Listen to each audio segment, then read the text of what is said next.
Hello everyone, how's it going?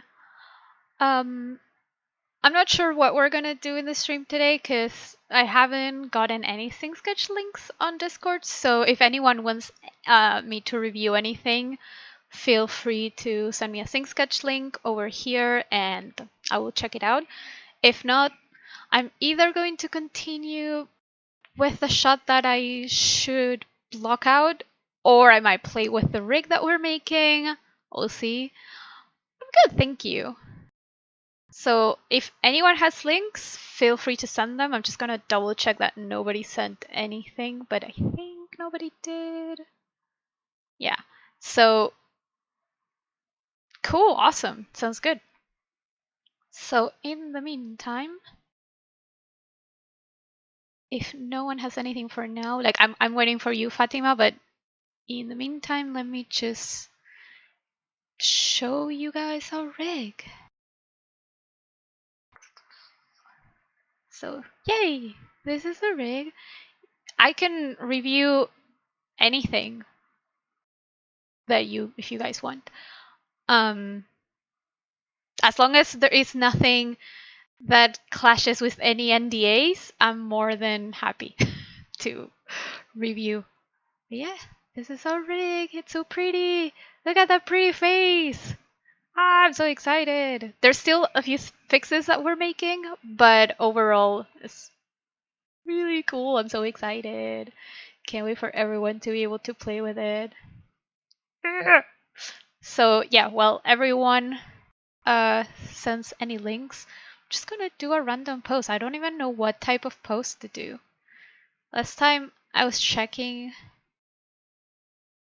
how well it rotates, and I was doing a very weird pose that I might try to recreate again.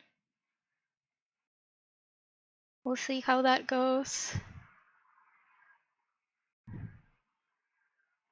But also I might just show you guys everything that this rig has for now. It has everything so nice. Like, look at those deformations. Look at how pretty it is. I love it.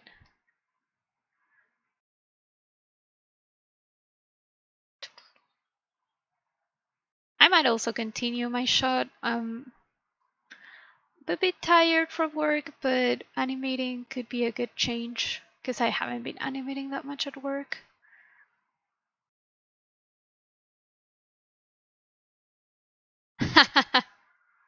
I know, right? Like the way this deforms, it's like, oh, so pretty. This is really exciting.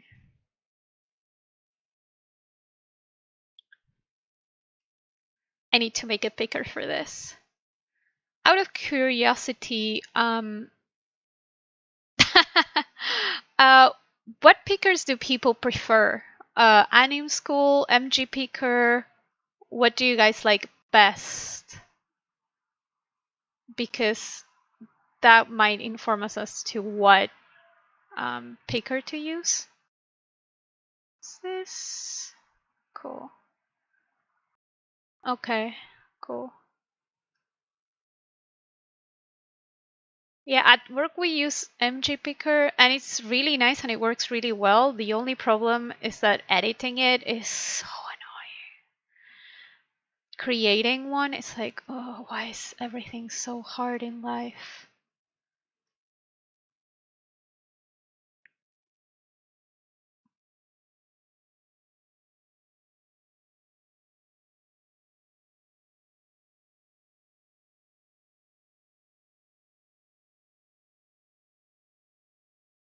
I probably should use a tutorial on editing the MG Picker, but yeah, it's like the Anim School Picker is not whoa. It does what it needs, but it's so easy to edit. I think MG Picker might be slightly more advanced, and that's might be why it's so. Like, I use it here as well, but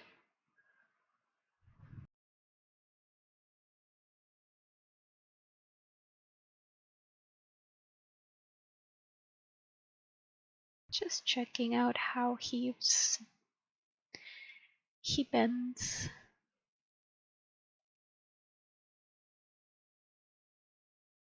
Yeah, I mean, potentially we could do both, but if people prefer MG Picker, we might just do that one. Cool, thank you.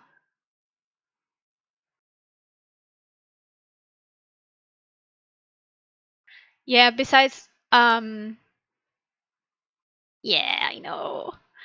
Um, what's it called? Like the Animbot one. Sorry, the Anim School one.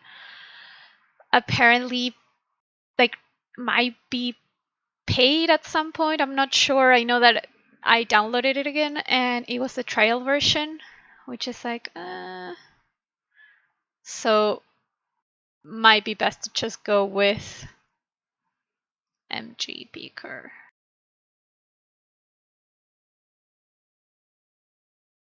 Ugh, don't show me this. I don't care.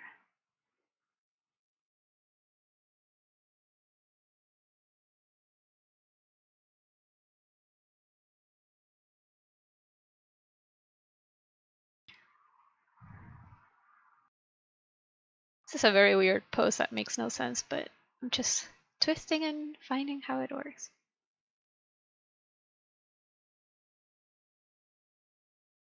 Ah, that's amazing. Awesome. Congratulations. It is very exciting to see your name and like especially if you get I don't know if it will be if you're saying big screen, I'm guessing it will be released on cinemas. It's super exciting. Just take a picture when you see your name. I always do that with my friends. The other day, I went to see Eternals, and when the animation department came in, I took pictures because I couldn't even read how fast everything was going. I was like, I'm going to take a picture, and if I see anyone that I know, I will post it. It was too fast for my camera. Nice. Can you say what you were working on?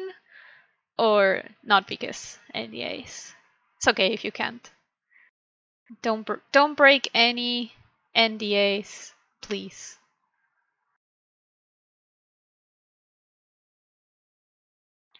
I'm not sure how they work for TV, to be honest. I have a few people who worked on TV, so I can find out for next time, but not sure.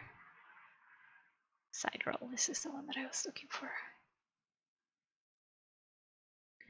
I think it might also depend on the studio and who the studio works for, because uh, depending on who they work for, they will have different ways of managing credits.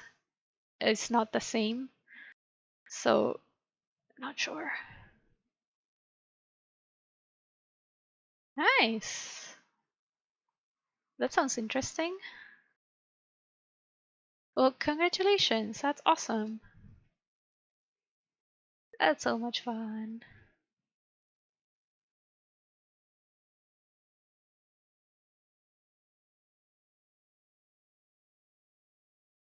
Yeah, I'm not sure how it would work for that studio in terms of the credits. Because again, even though it's ILM, they might be working for another studio.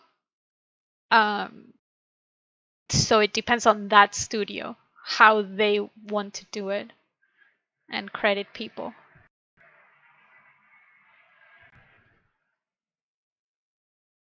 Cool. I'll open that and see you in a bit. Yeah.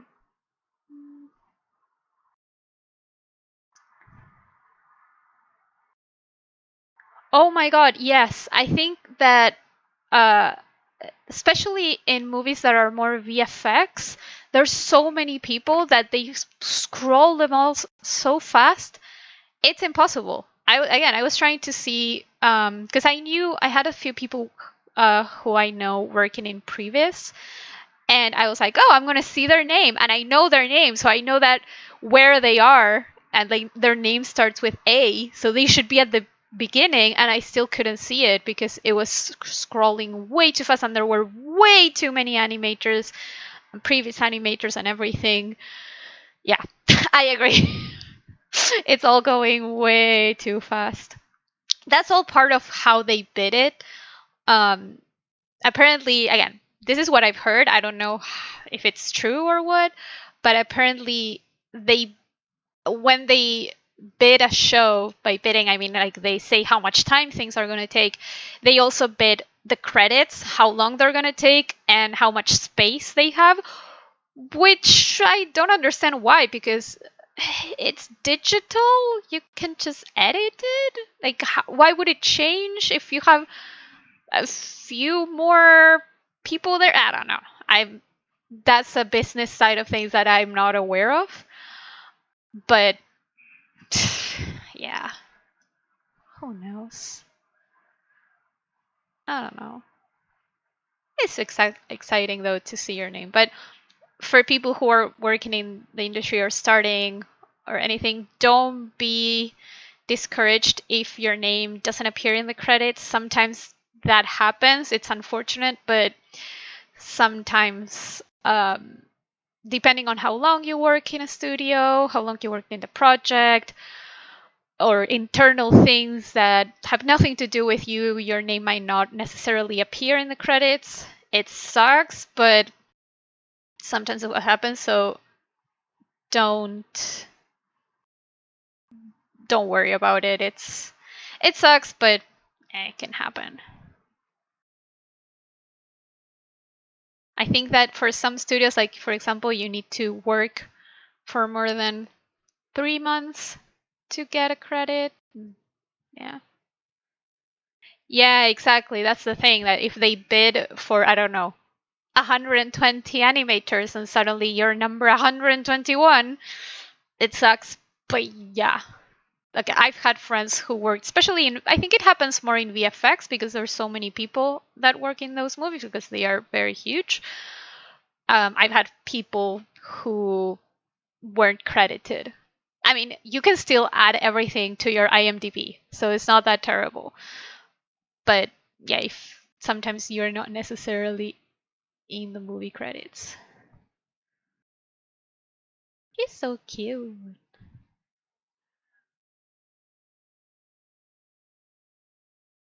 He's having a very weird pose in terms of why is he rotating like this? We don't know. Because why not? Someone called him from there, and instead of turning properly, he's twisting because he thinks he is very good looking and he can pull it off. Yeah. Like, look at those eyes. They're so cute. I love it. I really need to make a picker for the face because posing the face without a picker is not my favorite thing in the world, let's say. But for now we can live with it. Or I can just make a picker now and see how terrible that turns out.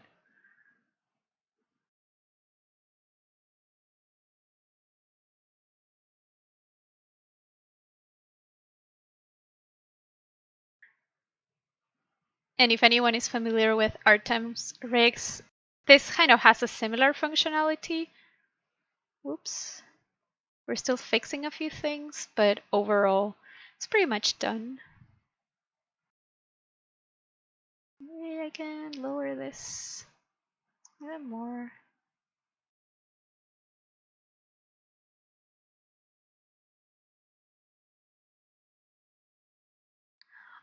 Artem, let me just share the link here to his rigs. I'm not gonna show them here because his rig page is not very PG. But let me just share the link. Okay.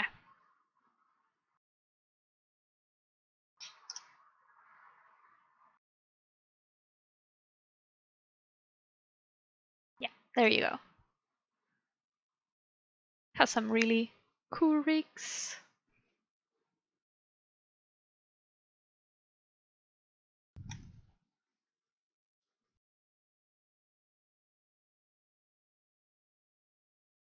One sec. Yeah. And if anyone's just joining, if you want any reviews, feel free to send a link and I can review it. For now, I'll just play with this for a little bit because he's so cute.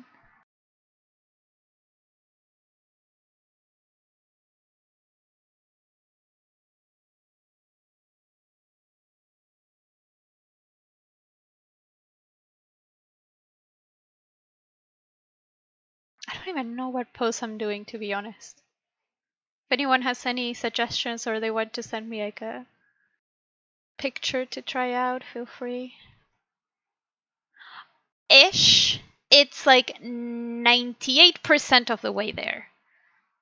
We're testing things out, but like it's pretty much done. So soon. We just need to also test it out more and do shots with him so that we can rule out any problems that he may have. But overall, it's ready. But see, this is why I want to create a picker because now I can't see this control for obvious reasons. And I need to go and find where this control went. Here it is. I'll create a picker soon.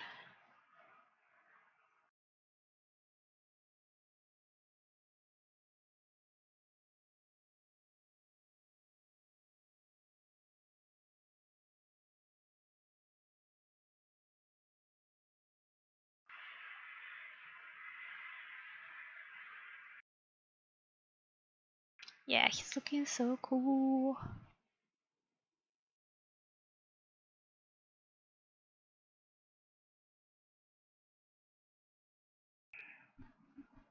Also, what I like about it is it's kind of simple, but in an appealing way. So you don't need to do that much for it to work. And that's always really nice. And that's mostly because Taylor is super awesome. Ooh, I like this pose. I'm gonna do this pose. And that's going to like really test how this looks. Actually, let's do that. But yeah, this is a random pose that I just did without thinking about anything, which is really crappy. This mouth looks very weird.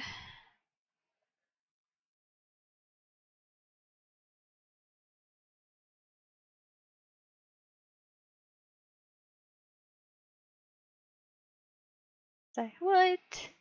Let's zero everything out. I want to try that pose. The pose it looks super awesome.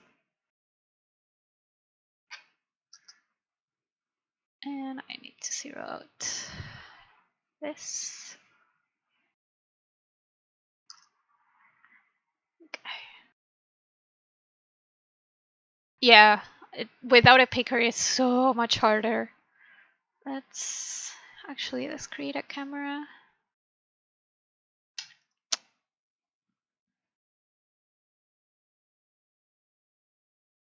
And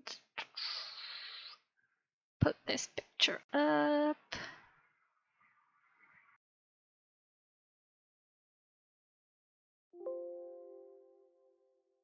Should put some music in the background, but I'm not sure what we can and can't play, so I'm not gonna do it for now.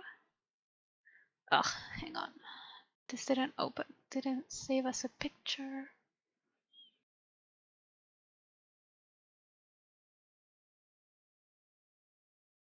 So if anyone's wondering, this is the picture that Liv sent, which is super cool.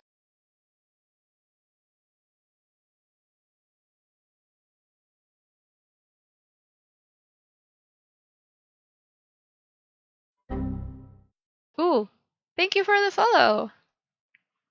And again, if anyone or the person who's just followed wants any feedback, feel free to send us in sketch link. If not, just gonna keep on playing with this. Let me do this so that I can see this image plane. Whoops.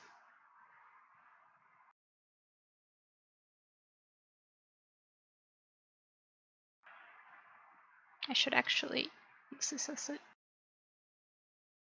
We don't need this.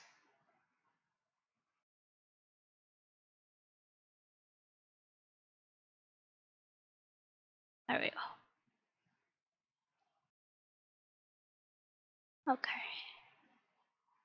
We'll see. This will really test the rig because this is a very extreme pose. So it's gonna be very interesting for sure.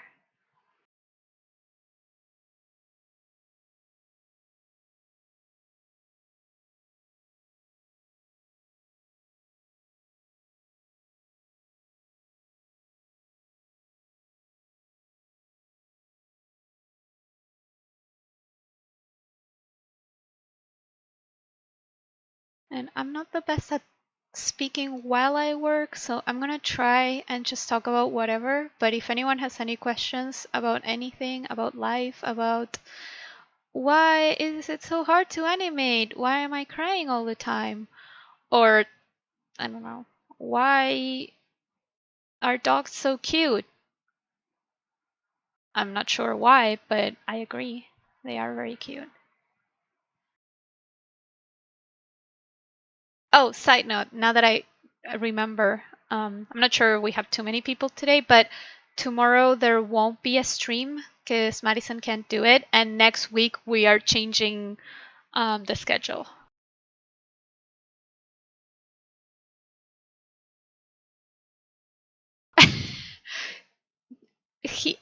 Either he has a lot of free time or he can multitask very well.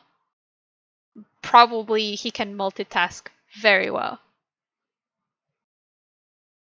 How did I start?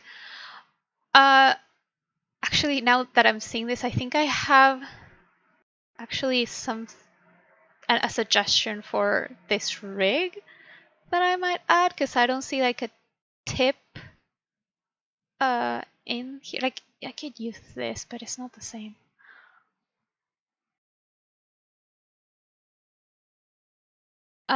What do you mean by freshers? I'm not sure. Like as a new person in the industry. So how did I start to animate? My road in animation is not very straightforward. I didn't know I wanted to animate since I was a kid, like a lot of people that realized that their dream was to animate and all they could do was animate and draw and that was not me. Like to be honest, I didn't know it. I had studied multimedia design. I first I started with engineering. I dropped out and then I went to multimedia design. And when I was doing that, I was learning how to use Maya. And at the same time, I think it was the same year, this will date me, Tangled. Tangled came out. And sorry, my English sucks today. And I was like, oh my God, because there he is. Because suddenly I could understand how the process worked. And it was like I could see beauty in it that before I would enjoy animated movies, but I didn't really think about them as much. I just, like, I would watch them, but nothing that would really change my life. But now that I could understand the process and see it, I was like, oh my God, this is amazing. And so I did nothing with it. I finished my degree and I thought, I don't know what to do with my life. So I took a course in my country, kind of as a hobby in animation. It was kind of like the basics. And I had the best mentor ever. He is, I don't know how to explain it, but he has such a passion for animation and he can convey it so well that even when you were struggling, every time that you would see him, because it was an in-person class, you would leave the class feeling incredibly excited about animation. And I have never met someone who can do that like he did. I've had great mentors, especially at Animation Mentor, but none of them can do that. I'll check your link in a bit. I'm gonna open it, see if it works. Yeah, cool. None of them could do that like he did. And after a while, I moved to New Zealand, trying to find myself and seeing what to do with my life. And because I was in New Zealand, I was earning good money. And I could finally pay for a really good class like Animation Mentor. So I take the first class. Sorry, no, I don't take the first class. I skip class 1. I go straight into class 2. The nice mentor that I had, his name is Max Schneider. Maximiliano Schneider. I don't know how to say his, like, in Argentina we would just say Schneider. He's like amazing. I'm very intrigued about this. I'm gonna open it a bit. And because I had the money, I joined to Animation Mentor. I skipped class 2. I finished class 2 and I'm like, I felt like I understood things, but I wasn't too confident. But I was like, I had finished class 2 with an A minus. At the time we were using letters, so I thought, oh, that's okay, fine, I can go into class 3. But I took a break, I went back to my country, and I start class 3, and I was trying out this straight ahead method that clearly does not work for my brain. And I had chosen a very hard shot because I was dumb, because I didn't understand that less is more. And I started having anxiety attacks for a full week, literally from the minute I woke up until basically I finished animating. So I would start animating kind of as a job because I was working part-time remote, so I could do animation from like 7 a.m. until 5 p.m. I would be crying. I was crying nonstop for a full week. When the week is done, I message AM and I'm like, I need to drop out. So I drop out from class 3 and I tell them, keep the money, because they were like, we can refund you part of it or you can keep it and use it for the future. And I told them, keep the money. I'm going to come back. I just can't do it now. I can't do this. And I like talking about this because I feel like not that many people talk about the struggle and how hard sometimes it is and how hard we can be on ourselves. So I think it's important for people to understand that just because you're struggling and you're not having a good time, it doesn't mean that it's always going to be like that. No, because I wanted to come back. Like, deep down, even though I quit, I clearly didn't feel like I was quitting forever. And what was the point of getting the money back if I was going to pay it again? It was like, I just keep it and I'll use it because that's much easier. And so what I did, I was off for I think about a year or so, more or less. After that, I took like the storyboard workshop and I don't know if something else. And afterwards, I come back and instead of going back to class 3, what I do is I go back to class 1. I was like, you know what? I was struggling. I clearly didn't know the basics. Let's just go back to class 1. Let's actually relearn the basics. I would rather have a very strong foundation and really understand what I'm doing than just pushing through for no reason. Because what's the goal of me studying? Learning animation. What's the best way to do it? To go back to the basics. So, no, I'm not rolling. Dude, I'm not rolling in cash. No. They would keep the money for me to use it later. It's like it was in the bank, in the AM bank. Like I could use it up. Like they gave me a year to use it. After a year, they would keep it if I didn't use it. So I just waited, and before the year was done, I was like, I want to use it. Hey. Not necessarily. I know a lot of people who are self-taught. That means they didn't really spend any money.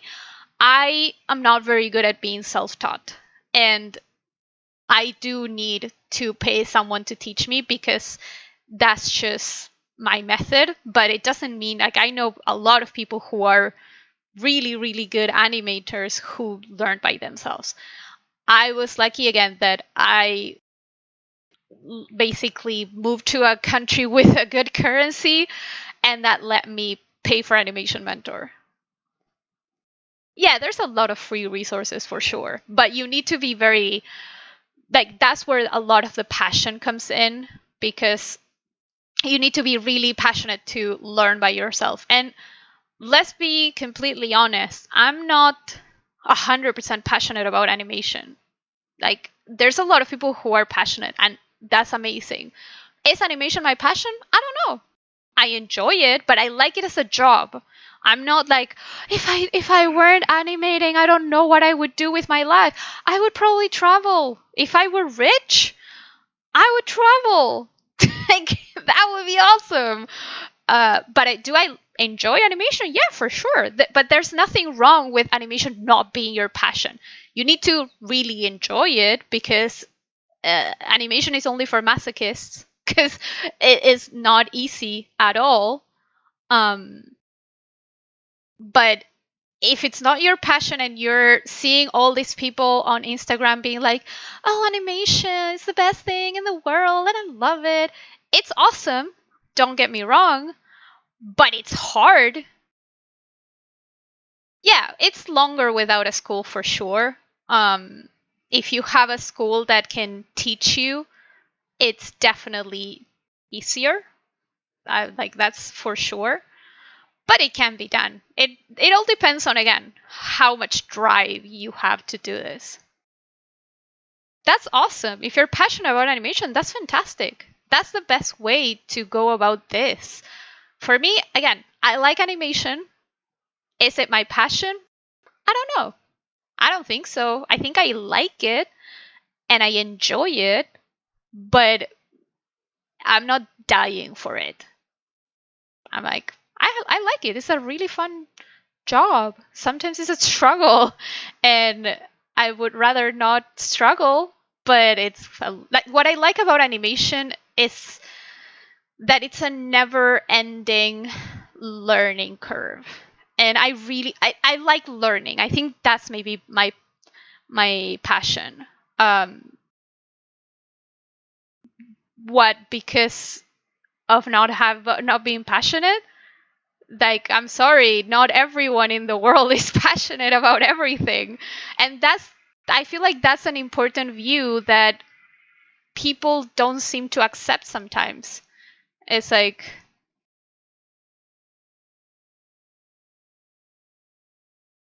yeah, exactly. That's what I like, because I come from web development, and it gets to a point where you kind of reach a limit as to what you can learn. Yes, there's new technologies coming up every day, but usually the jobs you get as a web developer are very lame and very boring, and every day is the exact same day. Like, every day is exactly the same, to the point where you're like, why am I here? What am I doing? Animation doesn't have that, and that's what I love about it. That every day is different, that every day you're challenging your brain. And I think that's maybe what I'm passionate about. Learning things, learning something new. It can be animation, but I don't know if in 10 years I'm going to be animating, because I don't know what's going to happen. Maybe in 10 years I find something new that I like more, and that's okay.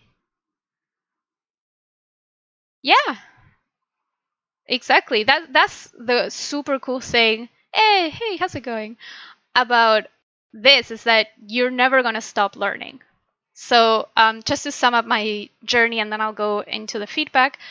Um, I went back to class 1.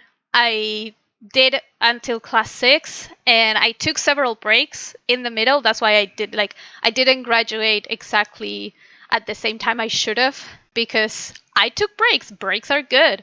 Your brain needs a rest, and when you come back from your break, usually your head and seems to understand animation better. So I always recommend breaks. Um, and then I got I I finished AM. I finished it gladly, very strong, but also very burnt out, because basically I was sleeping 30 minutes every weekend, because I wanted to be better at it, and I'm very perfectionist, and so I couldn't live with myself by submitting something that wasn't good enough. So it was not healthy, but it's what I did. So see, I wasn't maybe passionate necessarily about animation, but I was passionate about learning it. I was passionate about doing it, because I had never been this person of not going to sleep in order to finish something. I love sleeping. Sleeping is amazing. It's the best thing. And I wasn't sleeping. So after that I take a 2-month break from animation. I don't animate for 2 months. And then I got a freelance gig for a month, which made me feel better about animation because it made me feel like I could do this. And then my mentor from class 6, Sean Sexton, who's amazing, tells me, hey, do you want to work on this movie that we're doing in England for DreamWorks? And I'm like, yes, living in England has been my dream since I was 8, and I would be working for you? Where do I sign for this? And the rest is history. Let me catch up with the chat. Yeah, I agree. Yeah, I agree. That's why I couldn't deal with engineering. Like I started it and I still find it fascinating, but there's a lot about that job that is very boring. Yeah, honestly, breaks are the best. So let me put this up. Let me pause that pose. And so I'm guessing you're in the idea stage. Is this just to review your reference? I think, yeah, this is unmuted. Okay. No seas ingenua, Marianita. Fernando no te ama. Oh my god, this is awesome. A alguien como tú. ¿Acaso crees que te ama a ti después de todo lo que nos has hecho? ¿Cómo te atreves, mocosa estúpida? Oh my god. No seas ingenua.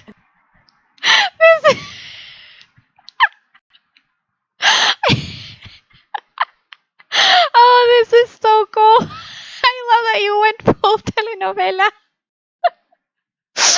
This is awesome. I don't think I've ever seen someone do something like this. And if anyone here is from a Latin American country, you usually grow up watching telenovelas, which are very over the top and exaggerated like this. So, oh, so funny. No seas ingenua, Marianita. Fernando no te ama. I love this gesture like that. Looks really cool. No seas ingenua, Marianita. Fernando no te ama. Él jamás amaría a alguien como tú. ¿Acaso crees que te ama a ti después de todo lo que nos has hecho? ¿Cómo te atreves, mocosa estúpida? Sorry, it's too good. I need to look at it for to give you feedback, but it's so funny. Okay, let me. I can do this. I can do this. And I can give you feedback. Let me go shot by shot because I start laughing once the slaps come, but before I can handle myself. Oh, it's so funny. No seas ingenua, Marianita. Fernando no te ama. Okay, let me look at the reference as well. No seas ingenua, Marianita. Fernando no te ama. Él jamás amaría a alguien como tú. No seas ingenua, Marianita.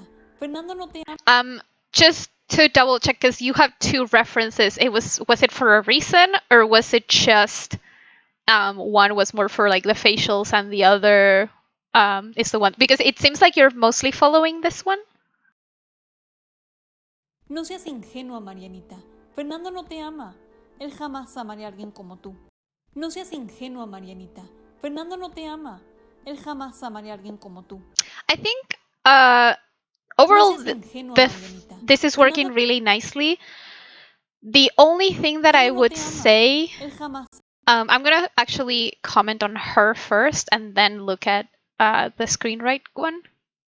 Okay, cool. So let me just. I think right now what's happening is that the girl in screen left, she's moving a little bit too much, and we want to focus mostly on her. And so her moving side to side and all of that feels like it's taking our attention from the main character in this shot. So what I would do is maybe just tone down her movement, especially the side to side. Like it's okay to have the steps back, but maybe at the beginning, because kind of when she gets to this point, this is okay. Yeah, exactly. Like smaller, and especially again, she's moving too much her hips side to side.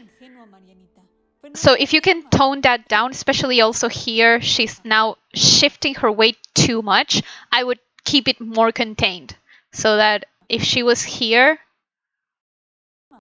on this one, it's still a little bit closer. So there's like a very tiny movement.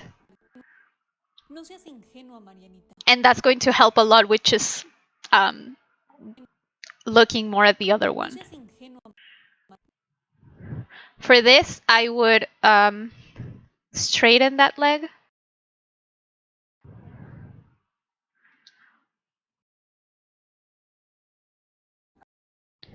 Oops, sorry. I would try to get maybe I'm a big fan. Oh, also, hang on before I move on to her. Hide the fingers here. It looks weird that they're just there. Just pose the hand in a way that you don't see the fingers. Just hide them. And be careful around here.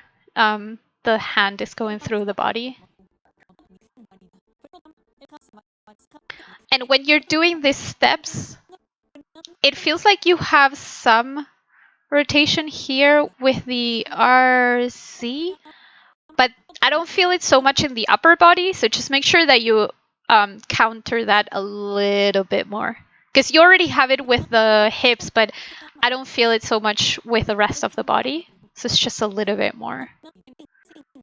And let me just look at, actually, I'm going to look at her because I need to look at her in more detail, and then I'll look at the other one. Right now, it feels like your rotation in Z is slightly off. It feels like here when she's stepping back, actually those hips need to drop here. And it doesn't feel like it. It feels like they are dropping here. So just make sure that basically same as a walk, when she's in this high pose, passing and everything, you have this type of contrapposto. It doesn't have to be super exaggerated, but a little bit more. Because here I see this rotation in C changing, but it should have been the other way around. Like here, it should have been like this. And when she switches, it starts switching the other way around. Like here, you have it like this. This is perfect. But then it feels like it's going flat. And here, it should have just dropped a little bit more. And again, contrapposto. And yeah, tone down that movement. That would be okay. And the same here, this rotation.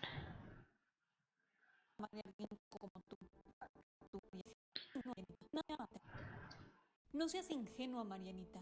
Fernando no te ama. Él jamás... No seas ingenua, Marianita. Fernando no te ama. Él jamás amaría a alguien. No seas ingenua, Marianita. No seas ingenua. Potentially, you could ever so slightly rotate the upper body more. No seas ingenua, Marianita. I think it's okay. No seas ingenua, Marianita. Fernando no te ama.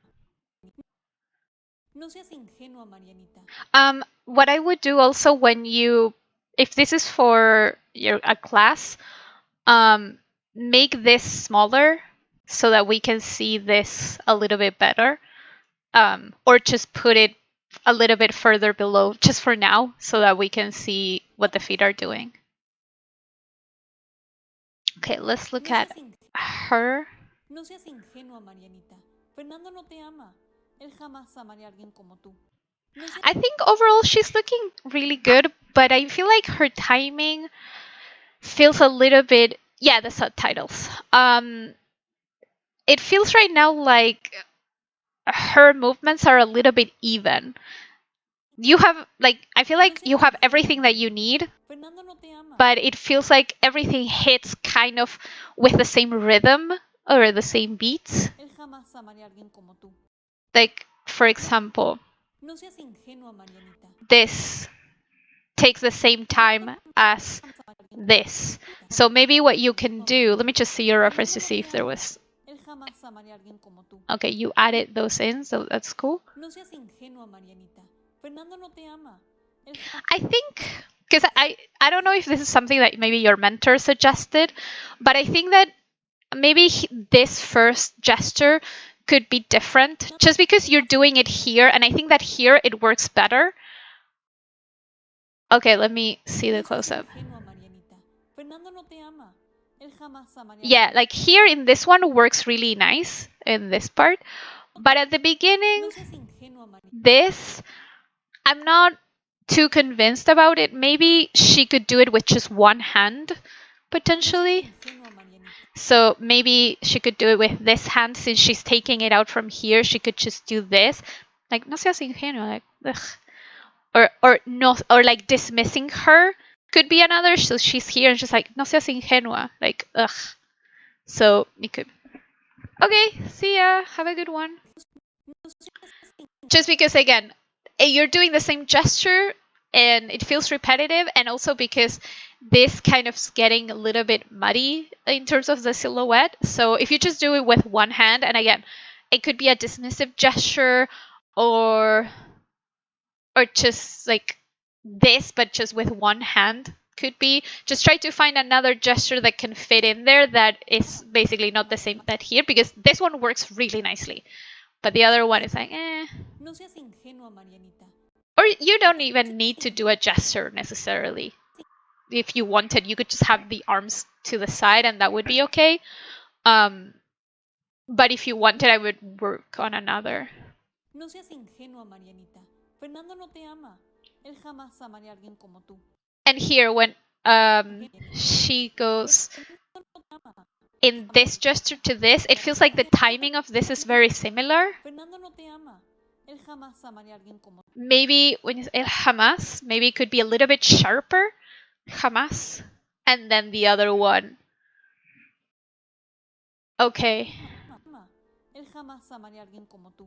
Yeah, I think el jamás, this gesture, I would sharpen it. You can hold this for a little bit longer.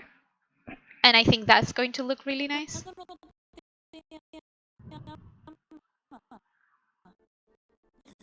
And since you're doing it, I think you're blocking in twos, right? Right now what's happening, and this is something that I personally like to add already in my blocking so that I don't have to do it in splines. Both hands are kind of moving at the same time. This one has more range of motion, so it's not as terrible, but they are both starting to move at the same time with the chest as well. It feels like the upper body is just moving all at the same time. So maybe what you can do is lead with the chest, so the chest starts moving a few frames sooner, and then maybe this hand can come up before the other, even if it's just a two, like because you're blocking in twos, a 2-frame difference. Maybe potentially you change it to just 1 frame when you spline, but just so that it doesn't feel like basically let's pretend that you don't get my hands are below, that it doesn't feel like everything moves at the same time, but rather kind of like this, or the hands first and then the body. That's another. The hands can come first and then the body. Even if it's just a very subtle offset, it's going to help not feel like, see how everything is moving at the same time. Oh, thank you for the follow.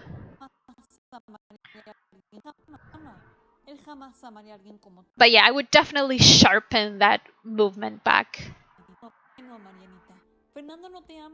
I love that. Fernando no te ama. That's so cool. I love that gesture. Oh yeah, I was gonna mention, I would also work on this main pose a little bit more. I feel like you can strengthen this pose. I'm thinking maybe just have potentially two options I'm gonna give you. One option is to have the hand actually slightly higher and wrap it around the body a little bit more. And if you want to already add bend bows, I wouldn't be opposed to that. So that basically, because right now, let me just stand up. Like right now, you have kind of like this. You could have it more like that, or you can, if you're gonna have this, I would have it lower so that it's a little bit more on her hips rather than in the middle of her body.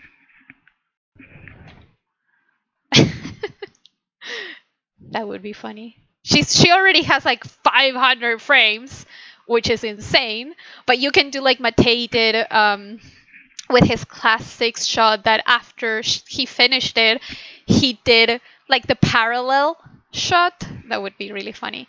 So this is option 1. Option 2 is just basically lowering this a little bit. And if you bring this higher, just bring also this shoulder. Like overall, also bring the shoulder higher because this arm is relaxed. So I would just lower that, and the other one keep it higher. Oh yeah, it was. I hate him because he's so fast and so good. It's so annoying. But to be fair, he has like a decade of experience. So if anyone was feeling bad about themselves when they saw Matei and how amazing he is, just remember he has more experience than probably all of us combined. That's what lets me sleep at night. To think it's okay, he just has more experience. And he's also amazing, but shh, let's just think it's the experience thing. No seas ingenua, Marianita. Fernando no te ama. I think maybe here, because you kind of also have it in your reference, and I think it's really nice, I would angle the head a little bit more like this. I think it is going to strengthen that as well, all throughout here. Maybe, or maybe even the other way around, because you're going into this. So potentially, actually, you might be able to get away with doing it the other way. Just because right now what's happening is she's feeling very straight, like this. So I would just, it's just that if you do this, it's going to feel more like a puppy. So maybe it's just angling. Now I go back to what I said.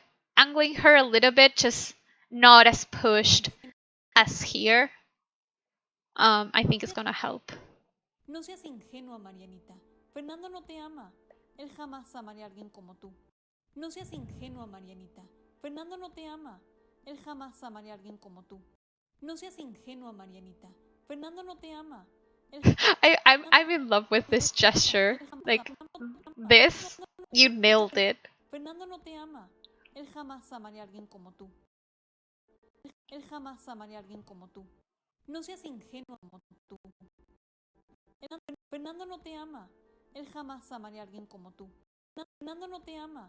Él jamás. Here also I think what's making it a little bit off is that her upper body is rotating, but her hips are pretty much static all throughout here.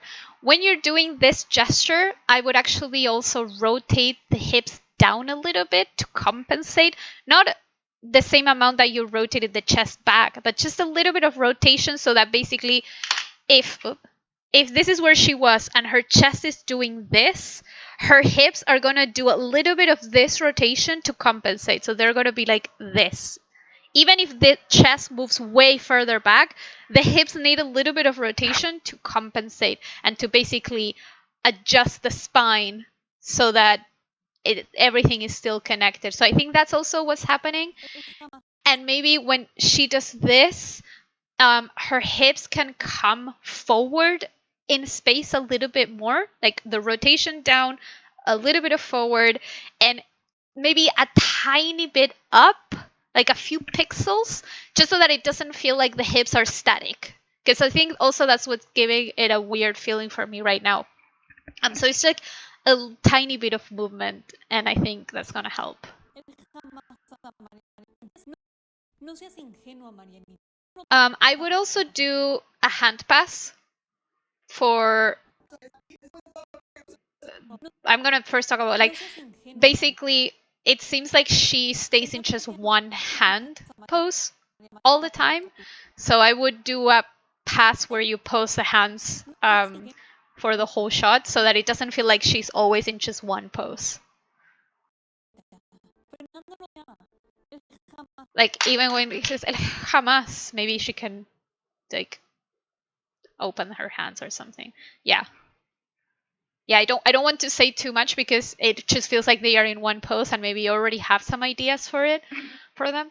No seas ingenua, Marianita. Fernando no te ama. Él jamás ama. When she says el jamás, because I kind of like where the shoulders are right now.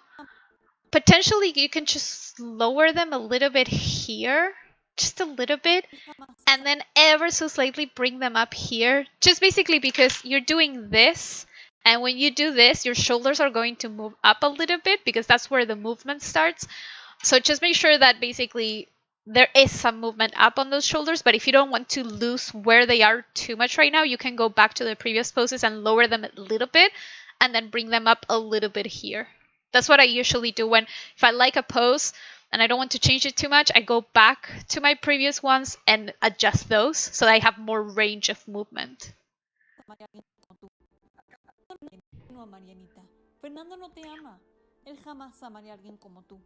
No seas ingenua, Marianita. Fernando no te ama. Él jamás amaría a alguien como tú. No seas ingenua, Marianita. Fernando no te ama. Él jamás amaría a alguien como tú. I wonder here at the end. Marianita. Fernando no te ama. Él jamás amaría a alguien como tú. No seas ingenua, Marianita. Fernando no... Let me just say something about the head no movement. Seas ingenua, Marianita. Fernando... No seas ingenua, Marianita. Fernando no te ama. Él jamás amaría a alguien. No seas ingenua, Marianita. Fernando no te ama. Él jamás amaría a alguien como tú. No seas ingenua, Marianita. Fernando no te ama. Él jamás amaría a alguien como tú. No seas ingenua, Marianita. I wonder, there's something about the head movement that I think we can push. No seas ingenua, Marianita. Fernando no te ama. Él jamás amaría a alguien como tú. No seas ingenua. I kind of like this pose a little bit better. I think it's more quote unquote menacing to have her more like this in this moment.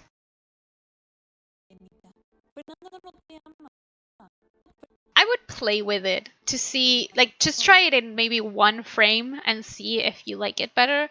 Because there's something very interesting about this pose. There's like a little bit of more of a confidence to it.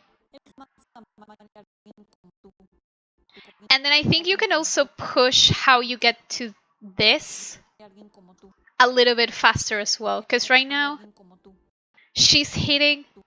let me just play it a little bit. Like, she's hearing the ooh here. Whoops.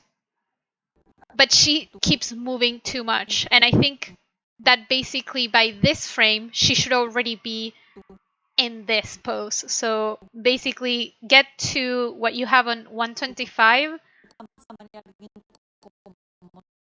around 119 or 121. So shift that so that you get to that pose a little bit faster. It's just, again, a few areas where you can sharpen that. So instead of, say, like, alguien como tú, it would be like, alguien como tú. Like a little bit, more forceful. No seas ingenua, Marianita. Fernando no te ama. Él jamás amaría a alguien como tú. No seas ingenua como tú. Fernando no te ama. Él jamás amaría a alguien como tú. No seas ingenua, Marianita. Fernando no te ama. Él jamás amaría a alguien como tú. And maybe add a little bit more life to this girl's head. Right now it feels very static, like she's intently looking at her. No seas ingenua, Marianita. Fernando no te ama. Él jamás amaría a alguien como tú. I feel like you can maybe add a little bit more of what would be her internal thought process. Like, if she's scared, maybe she looks around a little. Like, you don't have to like turn her head around so that we see her face, but maybe there's like a little bit of motion side to side. No seas ingenua, Marianita. Or maybe she looks down a little bit. So when, for example, no te ama. Él jamás amaría. When she says el jamás, maybe, or not here because it would match, but no seas ingenua, maybe she's like this, so she rotates like a little bit of motion so that it doesn't feel like her head is just static going back. A little bit of whatever you want to add to it, depending on what she's thinking in the moment. Fernando no te ama. Él jamás amaría a alguien como tú. No como tú. No seas ingenua, Marianita. Fernando no te ama. Él jamás amaría a alguien como tú. No te ama. Él jamás amaría a alguien como tú. Here I think you can bring this hand a little bit more relaxed here. And I would bring this shoulder down a little bit more. And that's also maybe going to... Yeah, I think that's going to help. Because right now the shoulder feels very, very pushed up.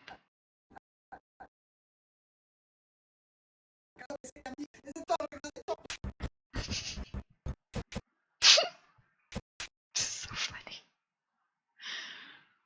¿Acaso crees que te ama a ti después de todo lo que nos has hecho? ¿Acaso crees que te ama a ti después de todo lo que nos has hecho? I think here you can definitely push the timing. ¿Acaso crees que te ama Everything feels a little bit in the same. Especially I think here when she says todo, because she says it's so strong. Yeah, maybe here there's two things. Like you could make this sharper in terms of timing, or you can make the range of motion bigger. So when she says después de todo, maybe she can be like después de todo, like a little bit more coming back. Ooh, also be careful here, you're getting very weird deformations. Like maybe this is where she changes a little bit of her line of action. Just because right now, yeah, it feels very floaty, and maybe making it faster would help, but I think it might not be enough. So I think you need to push her pose a little bit more. And again, you can rotate also the hips down a little bit when you bring it back, and that's going to help a lot. Why? You shouldn't have these weird deformations. Just double check that you're rotating her. Like, are you using FK? Because it could be that maybe you accidentally rotated it too much. Or, yeah, it might be that you rotated it maybe more than you need to. Just double check if... Did you try zeroing them out and reposing this? Because it could be that, again, I'm not sure, but it could be that the control over here has like a more than more than like 360 value. Like maybe this has a value of like 365 instead of just being 5, and that might be causing it, or it's a negative and it didn't like it. Just double, like, worst case, zero it out and repose it, and that could help, because I've used Aya and I've never had that problem, and I've pushed her quite a lot as well. So I wouldn't go in and using blend shapes, because I think that you can fix it in another way. And like adding blend shapes is going to also make your shot slower. So it's, if you can fix it first, I would try it. And if it doesn't work, then yeah, then use blend shapes. ¿Acaso crees que te ama a ti después de todo lo que nos has hecho? ¿Acaso crees que te ama a ti? ¿Acaso crees? I think here she's feeling a little bit too flat and static. I know that this is kind of where you ended, but it feels a little bit off, because it feels almost like someone said action and then she started. So I'm thinking maybe you have her more in, like, I know it sounds dumb, but this pose could be the first one. Even it kind of matches, so it wouldn't be so terrible. Or also she could be tilting her head, a little bit more in RC, and by basically at the end here you just have her do this, so it's kind of also like she's thinking about her reply, just, and maybe like she would be just raising one eyebrow like, what the fuck do you think I get, bitch, like something like that. So here she would basically, what would be the angle, like this, she would kind of start tilting her head, and then it might break it away a little bit, because right now everything feels very flat. Even like here, you could also, when she's walking back, you can push her. Again, I'm not sure what kind of necessarily personality she has in terms of, is she more submissive? Is she kind of also the sexy one?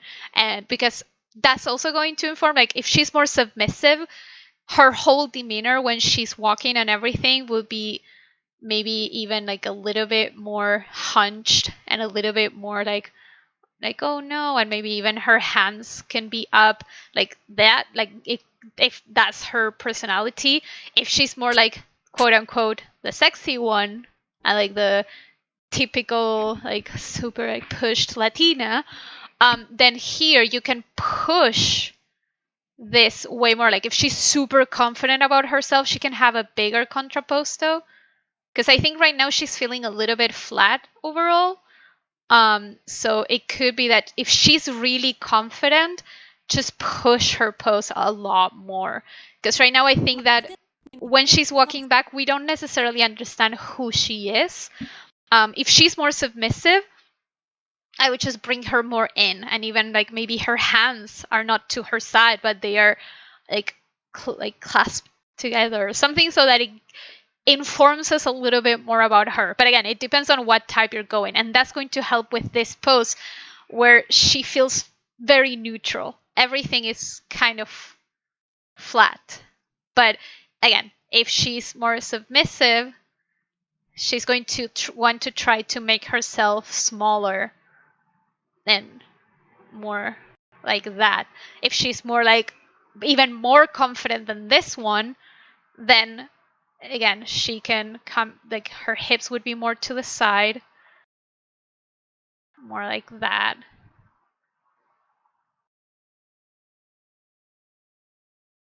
Why do I always put that there? There we go.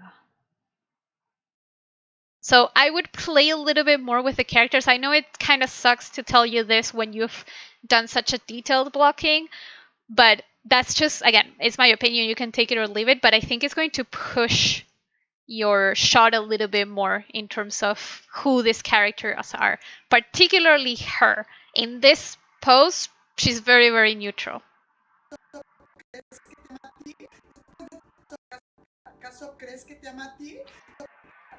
And I would delay, like, again, the same thing that was happening before is happening here, where the body and the hands are moving at the same time. I think that whereas before here, you could have, no, not here, here, you can actually lead with the hands and then the chest. I think that might be better if the hands go first and then the chest.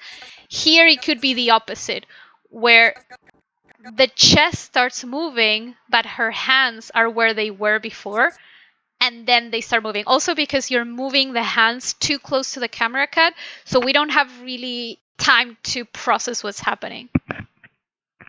Okay, cool. Yeah, again, maybe, again, depends on what type of character she is. If she's submissive or if she's super like way more confident, and I don't know, she's going to be end up wearing a red dress. She's like Sofia Vergara, like something like that. Then you can play more with her curves. If she's more the what's her name, Betty La Fea, she's going to be more contained, more like this, more submissive. Like depends. And maybe as like if she's more submissive, you can start with her being like this, and she can even like her shoulders are up and her head is down, because if her head is down, she's kind of again more submissive, and And when she says como tú, maybe that's when she starts like rising, because then it's like, oh, what?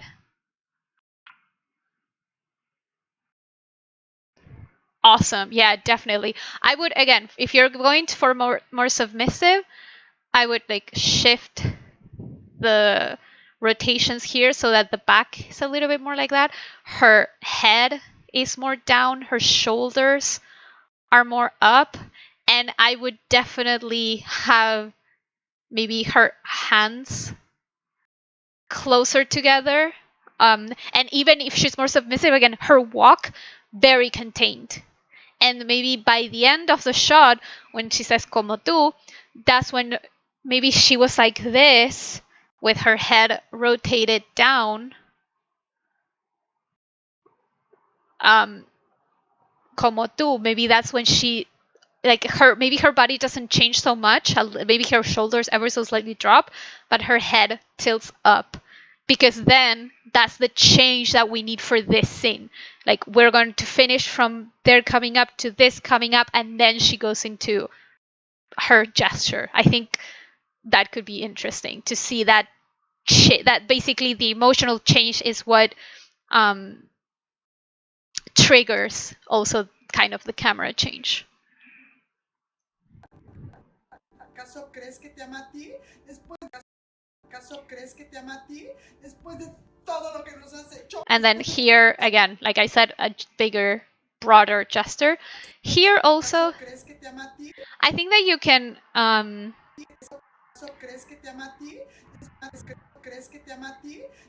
think also here, this is feeling a little bit spliny. And I think basically what you can do is kind of hold her in this position for a little bit longer, because right now it feels like she already gets out of it too quickly. So I would hold this position, and basically on the next poses up till here, don't move her as much. Just keep her closer, like 90%, 95% of where she used to be. So it's a little bit more contained there, into like caso que te ama ti, and you stay there rather than ti and she's already leaving that pose, because then we can't really appreciate it. And even this can also be sharper. Maybe you can add a head gesture, because it would be interesting, because like in this one she's going, that girl, she's like this. Maybe this one can do the opposite, and ¿acaso crees que te ama a ti? And maybe that, like, ¿acaso crees que te ama a ti? So her head tilts up, and that's also going to break it up a little bit. Her neck also would go up a little bit. Because right now she's just staying in that same head position all the time. And then same thing here, I mentioned on the previous one, her arms offset them. Like, you can reach at the same time, but offset how they get there so that it doesn't feel like they move at the same time, but rather one goes before the other. So a little bit of offset there. Like, this one can stay behind a little bit later. And then even here, it might get there faster. So it can start later and then get there faster.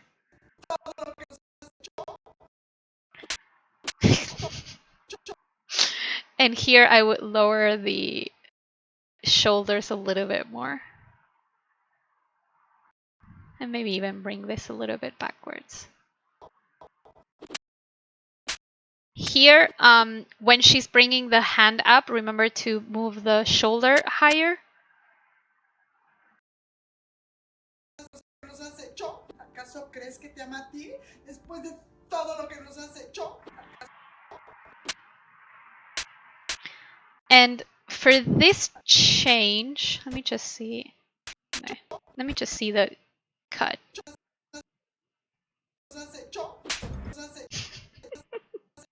It's so funny. I think here you can push this a little bit more. Maybe here the hand is kind of dragging down. And then here. Hang on, let me see the timing as well. Yeah, like here I would maybe even lower this a little bit more. Drag that hand.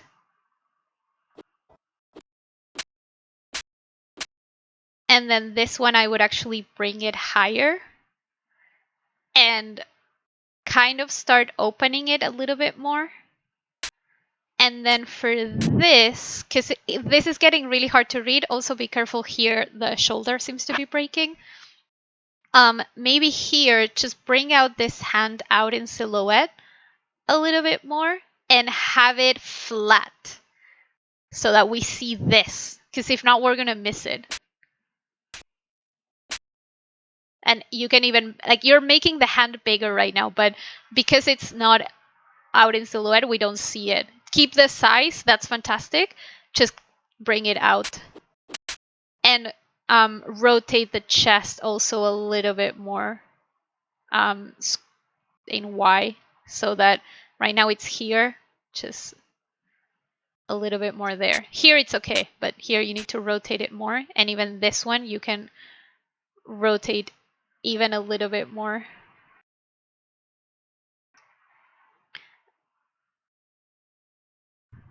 I wonder if here you can bring this kind of arm higher, like the shoulder, keep it where it is, but try to get this type of line with the shoulder. And then here, I wonder if maybe you can still have the hand a little bit more open, just so that we can see it. Because it's going to be pretty close to the cut. So if it's still flat, I think we're going to see it more.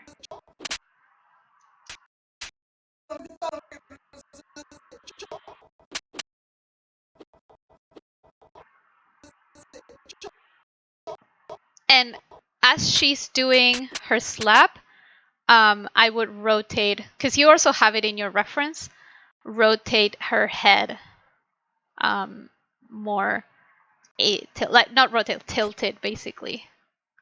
All around here is going to make it way stronger.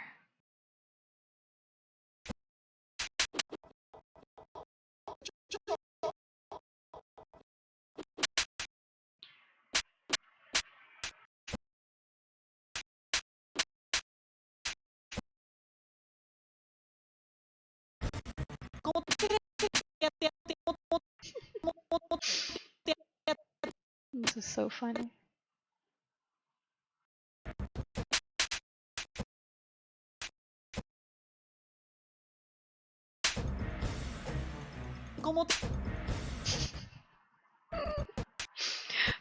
Next time I would recommend, instead of putting the reference here, put it somewhere where it doesn't show, like, I know that I can see it here without the reference, but I'm not sure if this one is the same one. I think things like it is. But you can just put the reference, I don't know, like here smaller, and that's okay. Let me just... Okay, cool. So all of this is layout? Okay, then I'm not gonna comment that much on it. This is so funny. I'm very intrigued as to how you're doing this. Yeah. Very intrigued. This shot is gonna be so cool. But yeah, since this one you said it was mostly layout, I said, yeah, keep going. I think it's gonna be awesome. Yeah, honestly,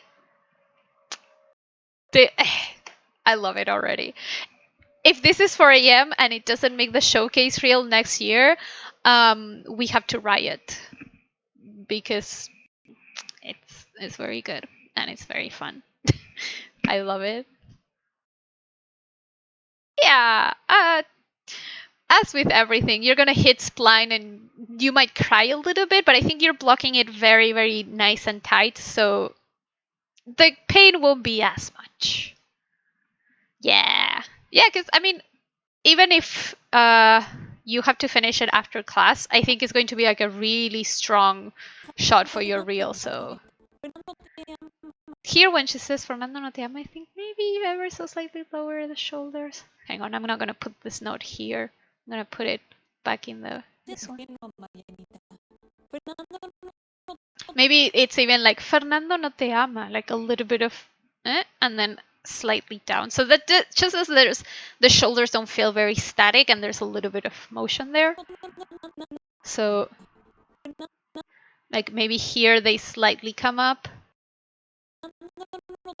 and here they slightly come down. It's just a little bit. Ha ha. It better be. I've studied it all my life.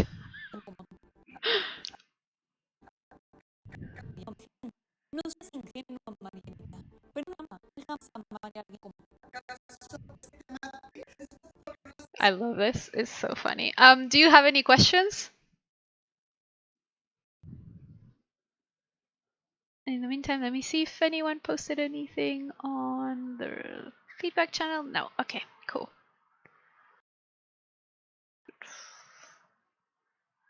Cool. Yeah, go ahead.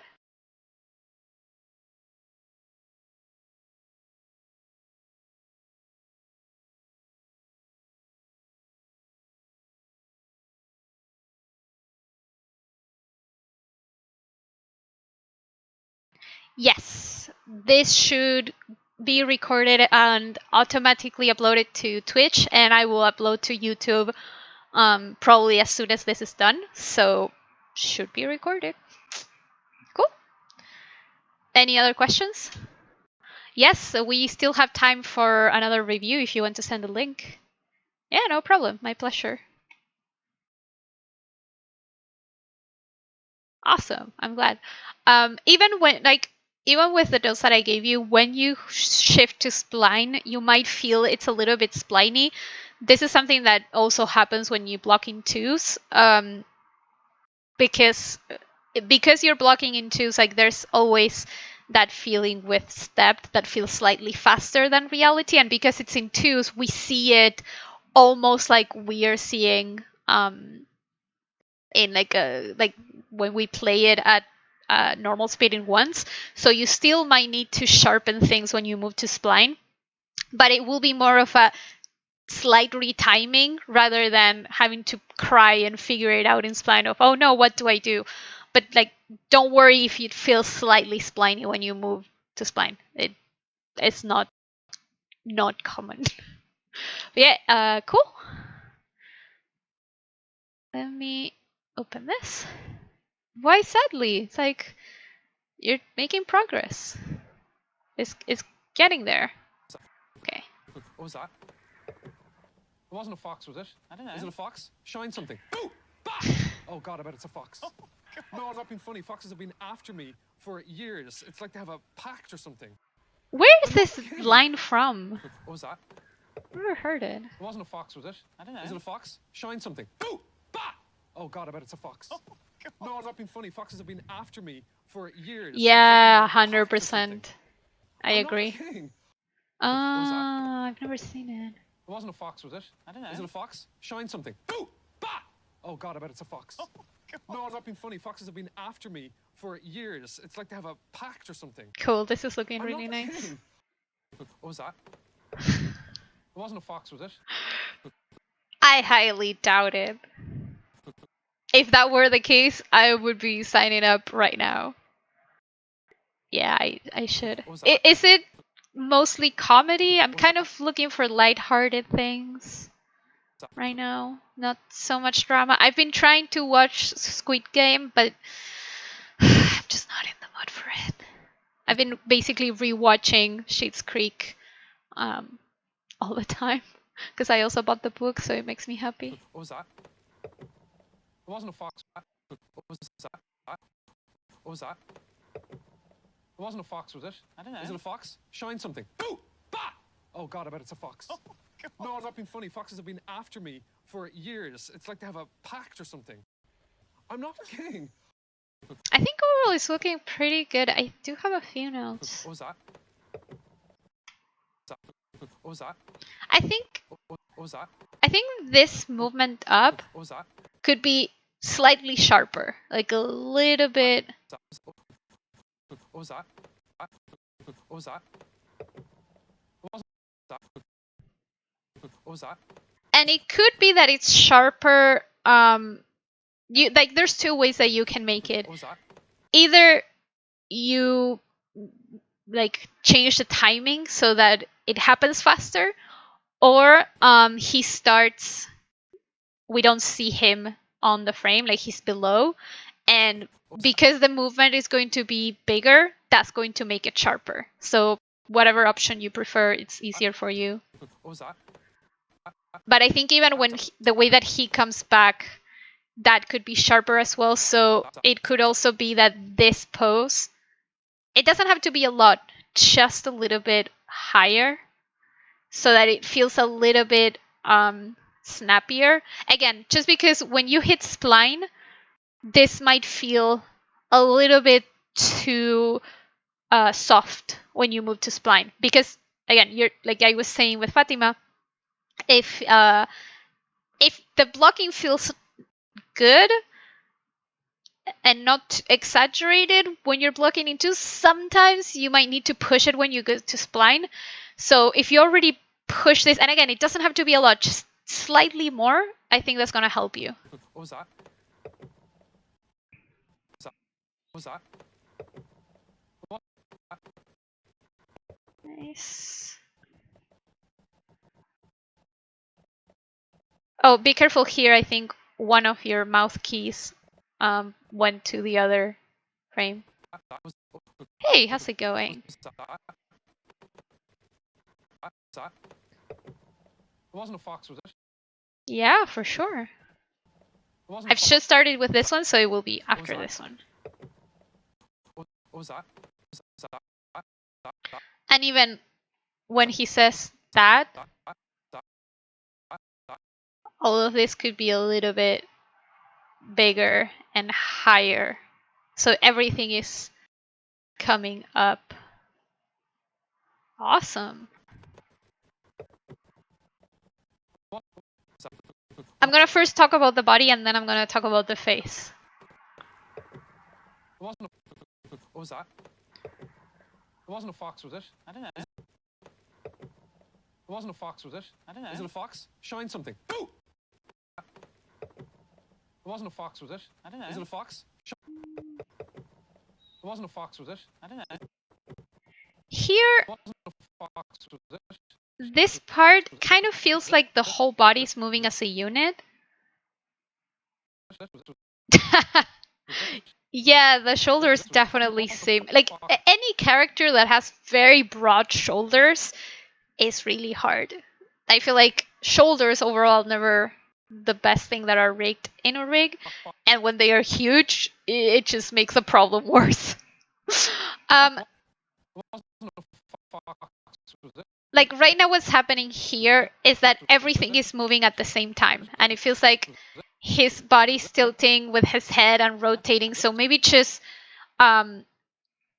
offset it so that the head drives the motion and moves first and then the body. So it's just basically getting the head to do this, like rotating and looking, like 2 frames before maybe. So shifting all of that a little bit. And even here, maybe the look can happen before. Again, just shifting everything so that you break up the motion a little bit because it was feeling slightly stiff in that area. It wasn't a fox, was it? I don't know. Is it that? It wasn't a fox, was it? I don't know. What was that? It wasn't a fox, was it? I don't know. Is it a fox? Shine. It wasn't a fox, was it? I don't know. What was that? Something else maybe here. What was that? It wasn't a fox, was it? I don't know. Is it a fox? Shine something. Ooh! Bah! Oh, fox. It wasn't a fox, was it? I don't know. It wasn't a fox, was it? It wasn't a fox, was it? Like, I feel like also here, this is, it feels very static. It feels like he just hits the pose.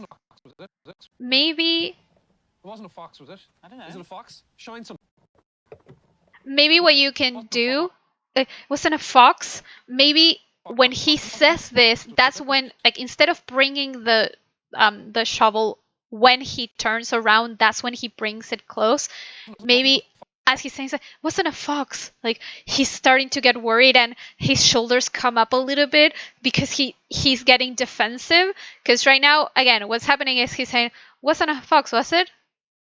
And then he turns around.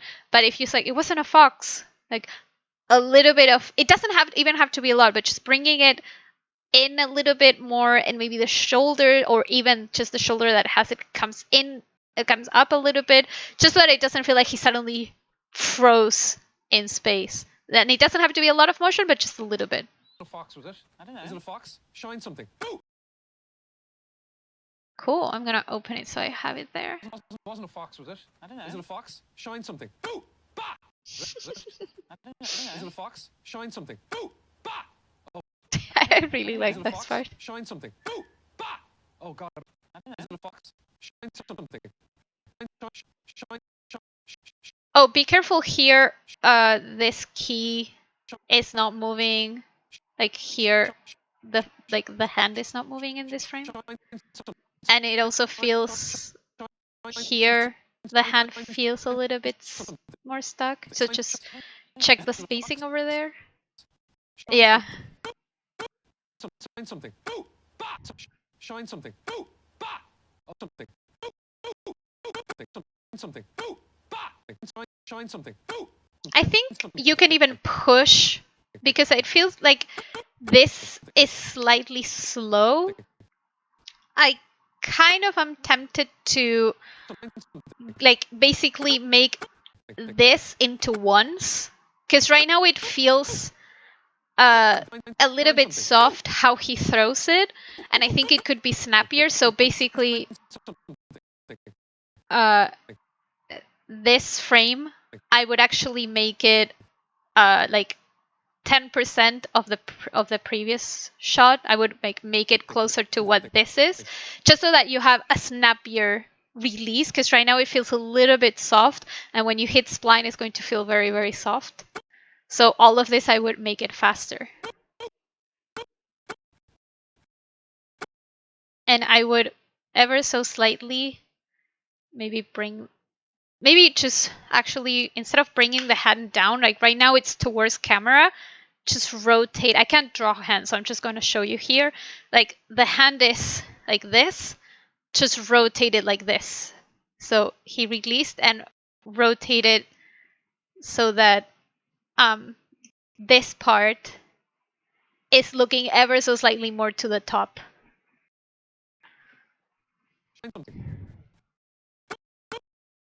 And this hand, I would open it way more.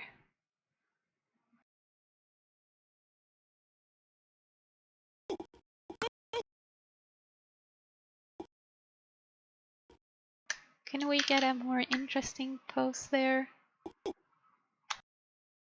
Yeah, maybe here, instead of having everything so kind of close together like this, maybe you can ever so slightly shift the fingers so that it doesn't feel completely like this, but more like maybe one hand is slightly rotated and maybe one finger is slightly below the other, just because right now it feels like all the fingers are very parallel and the hands are completely on top of each other. And it doesn't mean that they don't need to be, it's just you can ever so slightly shift it, and again maybe just move this one finger down a little bit so that you have a slight offset with that pose.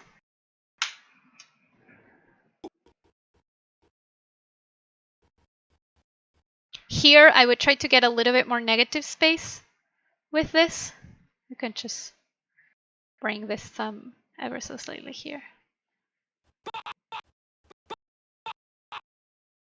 And here you have a tangent, so also maybe bring this thumb a little bit further down.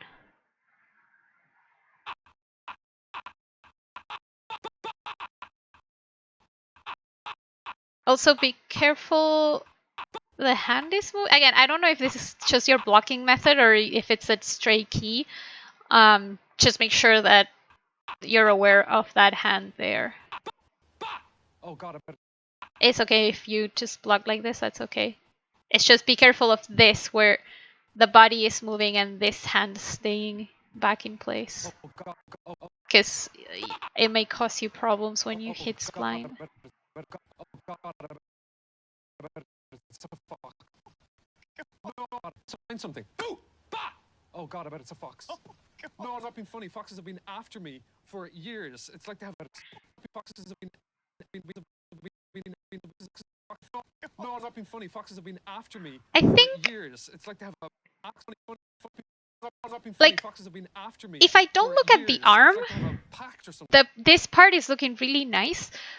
But the arm, it feels like it's changing shape too much.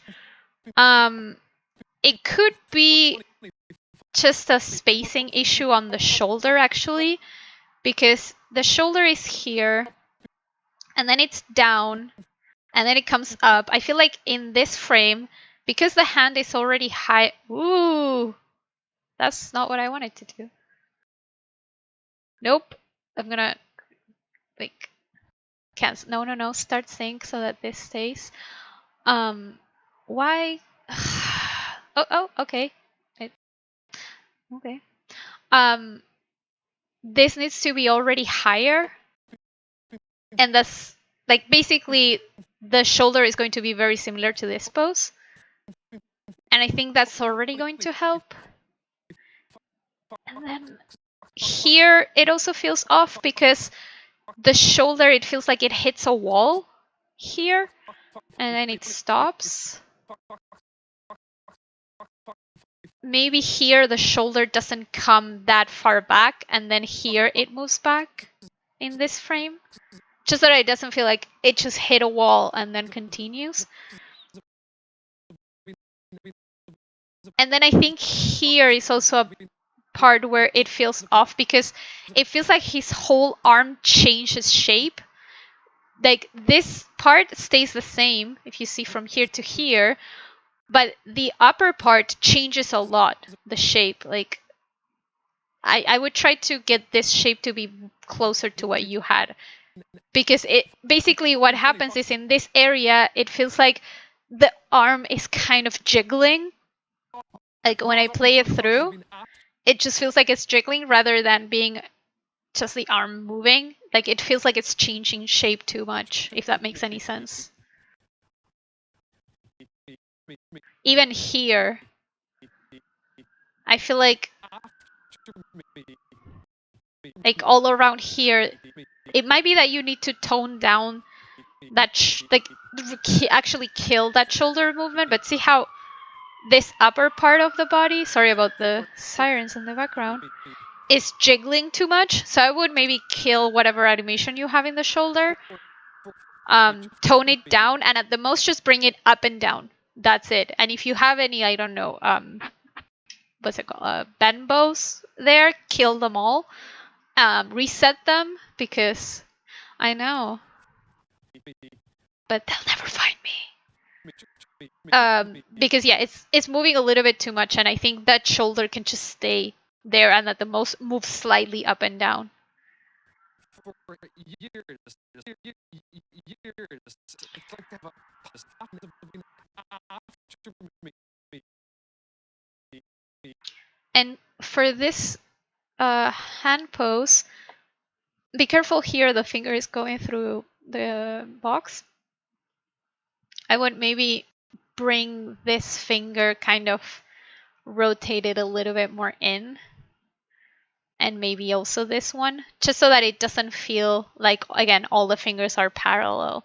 So if you have a little bit of rotation, it's going to feel a little bit more appealing.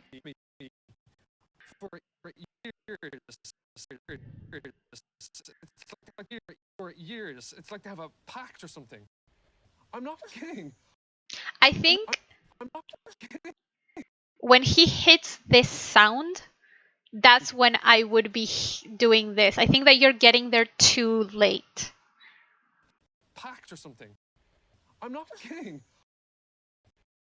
something. So maybe just spending less time on this so that you can get to this faster, because it feels a little bit off right now how he says the word and then so late he does that gesture. It can be a slight offset, but right now it feels like he says the word and then he finishes, which feels kind of disconnected. What was that?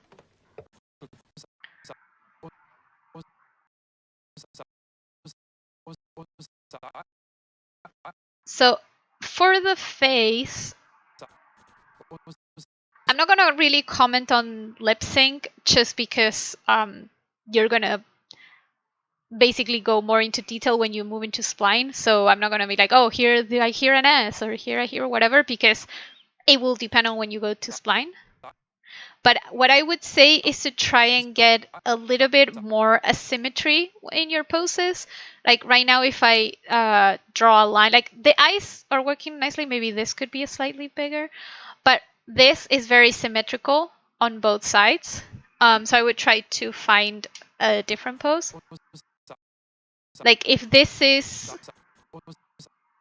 I don't know if, like, let's say this is your S shape, maybe this has more like an M shape to this. Something that has basically, you can basically, what you can do when you pose a mouse is think about complex versus simple. One side making, one lip making it a little bit more complex than the other, so that it's a little bit more interesting. Aside from asymmetry, also you can think about curves versus straights. So one lip can be slightly more straighter and the other one have more curves. All of that adds to the pose. Here, I would not show the lower teeth. Even for this, maybe here I wouldn't show any teeth. But again, that's something that you would see more when you move into spline. But I'm gonna see if there's, like, for example, here, this is another pose that you can push the asymmetry. This one as well. Like, if I trace a line in the middle, it feels very even. Whenever you do ooh shapes, because this he's saying what, like, what you can do is have this type of shape is more graphical and it tends to be more appealing. It's more like 2D, but it works really, really nicely. So I would try to get that, maybe even bring the mouth corners a little bit more in. And whenever you do ooh shapes, and sometimes even o, depending on where the o is, you don't show the teeth, because if I say ooh, if I say it from the side, like you can see ooh, I'm pushing my lips forward, and that's basically hiding my teeth. Yeah, turned side hearts like that. So every time that you do ooh shapes, I would not show the teeth unless it's a specific shape that then you have to go into an S shape, which is a little bit trickier. And also push the mouth out a little bit more and bring the mouth corners in.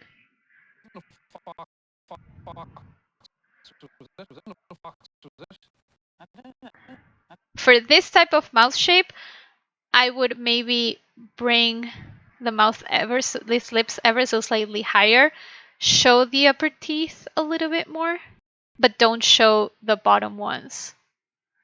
You don't need to show the bottom ones all the time.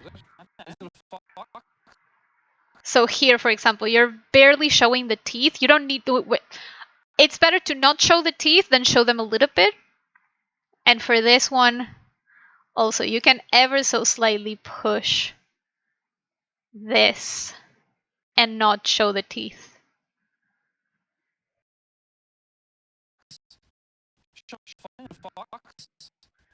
And again, try to maybe here I see a little bit more asymmetry here, so this one feels nicer, but potentially even this, maybe it's a little bit more pushed. Here, again, don't show if you're gonna show very little teeth, don't show them. It's more appealing that way. I feel like this also is getting a little bit boxy. Like it's very yes, black versus black. There we go. It's feeling kind of squarish. So I would round it a little bit. You can kind of favor one side. That can be an option. Or again, kind of like the M shape is also a nice option. Yeah, I wish I could draw. That would make my life easier. But basically, the end goal of 3D is to get an appealing pose. If getting elements from 2D is what will make it, then do it. Here, again, hide these teeth. You don't need them. And again, very symmetrical. And you can also push, for example, the line of action. Again, I don't know this rig, so I'm not sure how it works. But if there's any kind of squash control that you can shift, or even you can do it with the jaw, so that you push a little bit more line of action, that would be nice.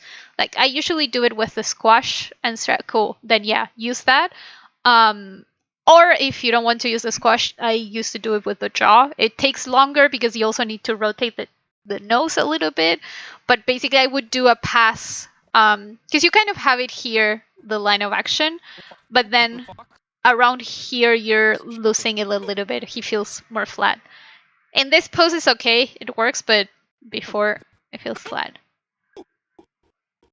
Here I would personally not show the teeth and try to get, again, this feels a little bit boxy. So I would just round it a little bit and I would hide the teeth.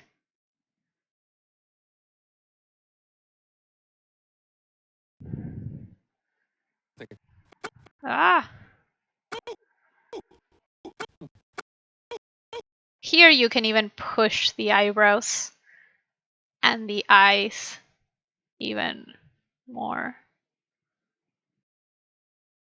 It's just exaggerating that one moment.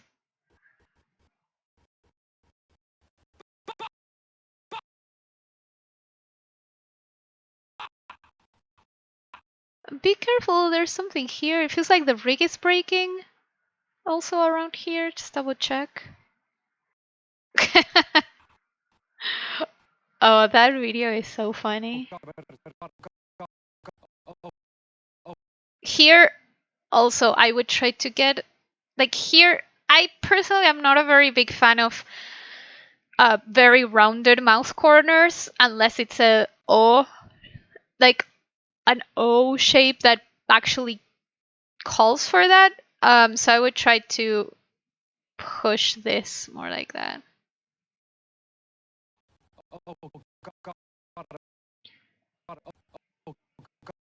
And for sounds, you need to show the teeth and the like push the jaw back a little bit because the sound feels better, even if you can't see it from the front.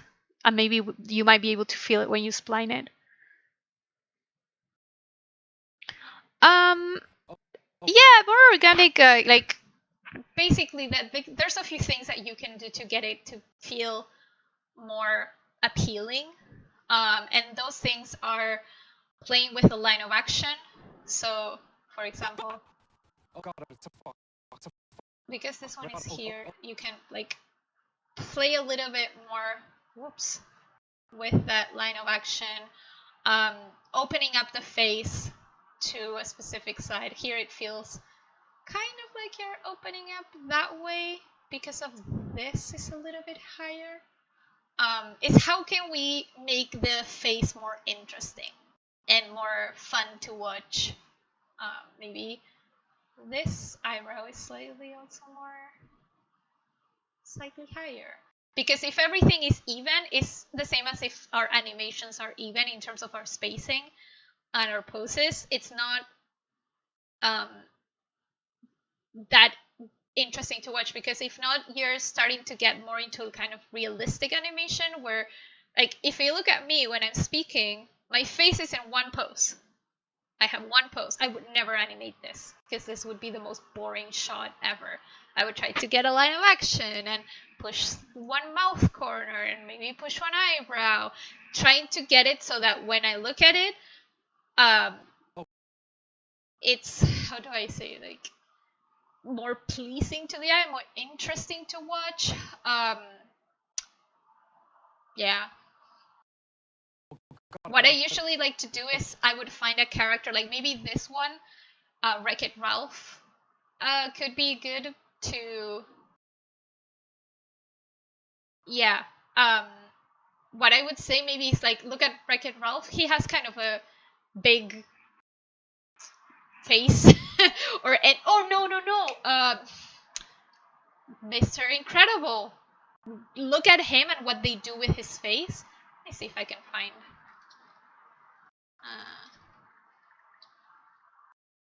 Because then you can really push things. It's not exactly what I was looking for, but it's okay. Come on, I just want to open this picture. Okay, that's not opening.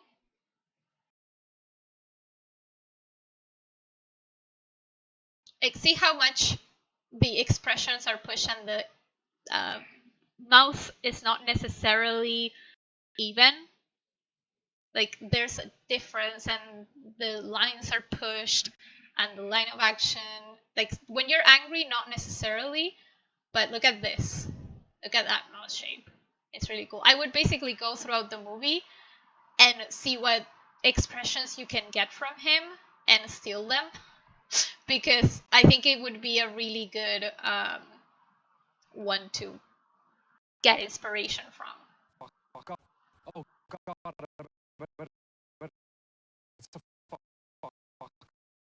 This one is getting super fun.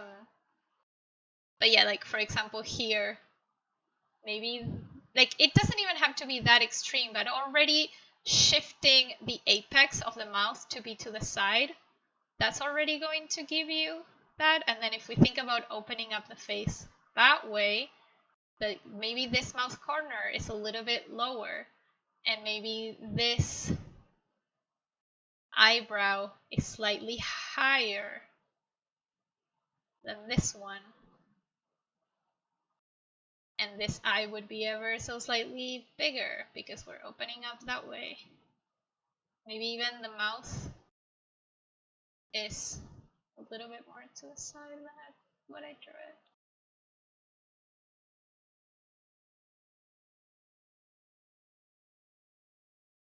It's pushing, even if it's not that much, it's pushing it a little bit more. Yeah, 100%.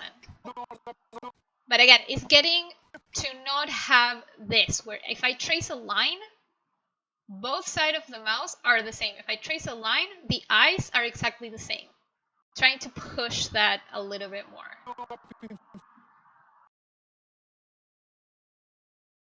Here I would bring this corner up a little bit so that it connects to the other eyebrow, and this eye a little bit higher. But yeah, I'm not going to mention the mouth again. I'm just going to let you do a pass and see what you can do so that it feels more pushed. But yeah, avoid also this kind of squarey feeling. That's also going to help you.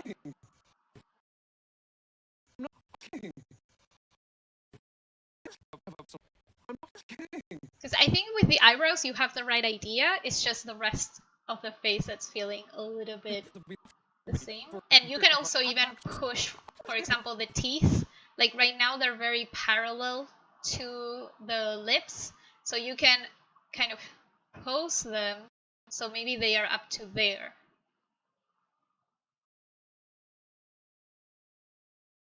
And that already breaks up the motion so that it doesn't feel like everything is even in terms of the relationship between the teeth and the lips.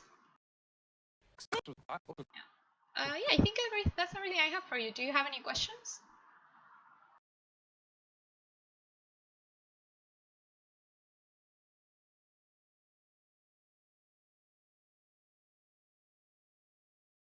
Exactly. More asymmetry and pushing it more. And again, if you need what's it called?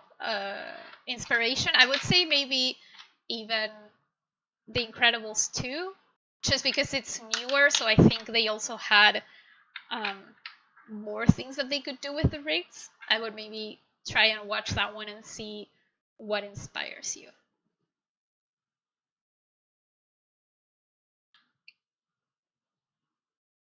And even if at some point he has a similar emotion than the one that you're going for, so maybe you got really inspired by that face pose. Cool. Do you have any other questions?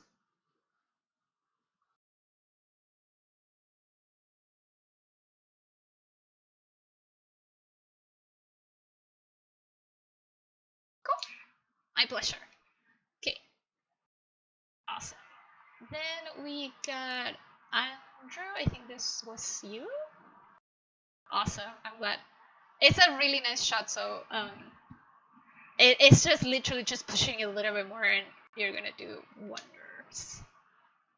Yes. Awesome. Cool. You're using the vanilla face Jules, because Jules is the most vanilla character ever. And posting Jules is so annoying. Cool. Nice. This is a really fun pose. I know, yeah, I post him and he's no, dude. Already, I think you're off to a good start. Let's begin with he feels on model, which for Jules is already a lot because he is so hard to pose. Which is super annoying. Let me just refresh this because it's not join. Okay, there we go. I think we can push it a little bit more. There's something a little bit. I think I like the pose. I think that because we don't see this, I think we can take a little bit of liberty in terms of how we pose this. It does feel like this eyebrow is not as high as the other, but I would be inclined to shift the mouth so that basically we open up that way, because right now if not it feels like everything is a little bit flat. Nothing wrong on this, whoever did this pose when they did it, but how can we push it for ourselves and do something different with it? So what I would say is first I would grab the squash and push it a little bit sideways so that you have a little bit more of a line of action, just a little bit. Doesn't have to be a lot. And I would actually shift the mouth. Either shift the mouth or shift the eyebrows. I think you can just shift the mouth a little bit. And basically it would be kind of like that. And right now, I think you have the right idea, but I think where it's coming up might be slightly too late. So when you shift it, I would actually bring it up there. I think that's kind of going to give you a little bit more of the idea that you want. But basically it would be the other way around. So, and then for the eyes, this one would be ever so slightly less open here. And I think what's happening is right now what's feeling a little bit different from Jules is where your eye corners are. If you're going for this type of shape, which she has, it's a little bit more like this. So I would actually bring those corners a little bit higher than what you have right now. Like you have the right idea, but they are not maybe high enough. So I would actually bring them kind of closer to like when we had in class what was this type of line, but instead of getting it super straight, it's like a little bit before you get it to be super straight. So just move the corners a little bit higher. And I think we can, I can't remember Jules' eyebrows in terms of how far you can push them, but I think I would try to get this to break it up a little bit, because right now it feels a little bit, it feels like also the eyebrows are too long. So I would actually put the corner there, not so far out, and even this one, it feels too far out in the distance. So I would actually bring also this one a little bit closer, and if you can get this maybe slightly higher. Again, I can't remember exactly, I haven't used Jules in like 2 years, so I can't remember exactly his flexibility for this, but if you can get something like this, it's going to feel better. Already moving this corner so that it's not as far out into his face is going to help.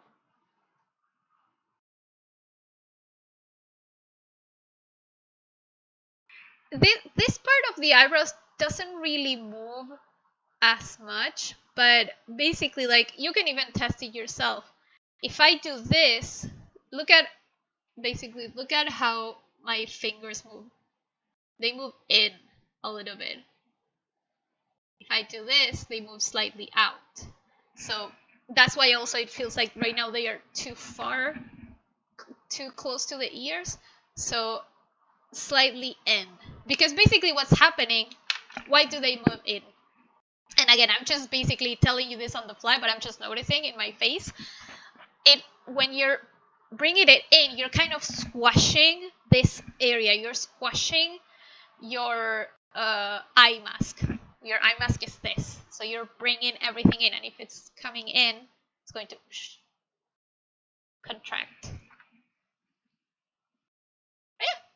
And again, if you're going to shift the mouth, basically shift also the nose, so this one will be the higher one and this one will be the lower one. Yeah, do you have any questions?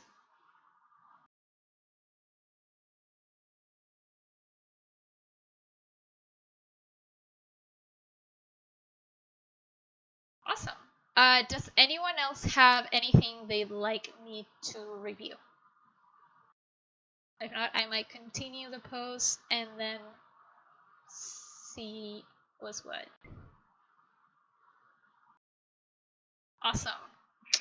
I'm glad. Cool. It's really cool you're doing these face studies, because it helps so much. Yes. Cool. So in the meantime, if no one has anything they'd like me to review, I'm very scared of opening any link that you send me, so I'm gonna open it outside of this. Of course you said that. Haha. That's actually like a really good song. Aside from all the everything that's happened around that song, it's a really good song. Okay, let's pose this hand. Look at that hand pose that Flynn has. It's freaking beautiful. It's so beautiful because Tangled is the most beautiful movie ever! I love it. And I will fight anyone who says Frozen is better. It's not. Sorry, but Tangled is better and it's super underrated.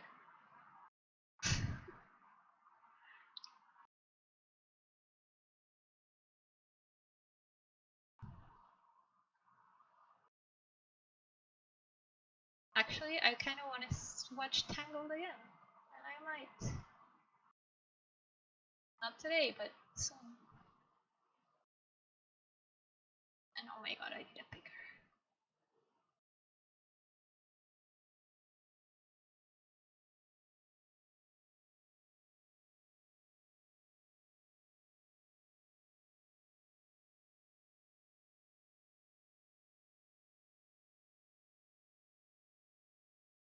Meantime, I'm trying to remember what we were talking about before.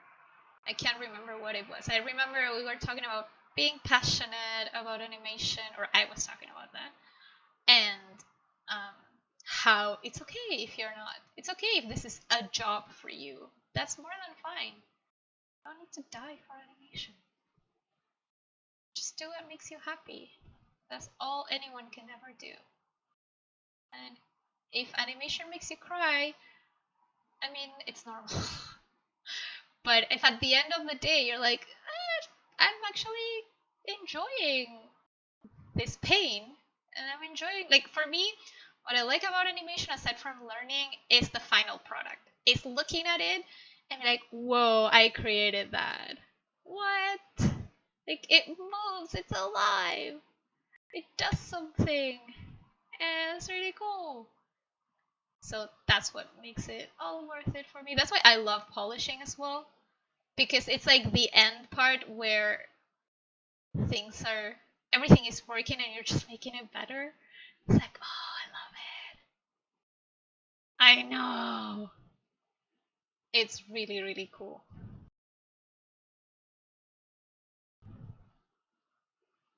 It's looking really cool. Soon we will release it to the world. Not yet, but soon. Yes. Hey, the rig is holding up, Dan. Look, like I'm pushing it and it's holding up for sure. So, yeah. No, I know. Like, honestly, yes, there's things, like I was telling people, like there's still things that we need to fix, but they are minor. It's like 98% of the way there. We're almost there. I need to reshape this because this is not how this should work. Like that.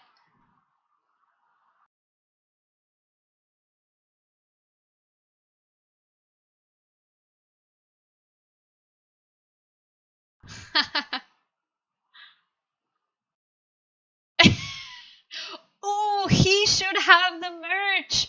He should have a t-shirt with the cubes. I'm down for it. I just need Madison to draw something up and then we can make it. I suck at drawing something. Maybe I can just find a nice font and do something with that. I think we need merch. 100%. Because, yeah. Also, let me find where the bendbows are. I think they are here.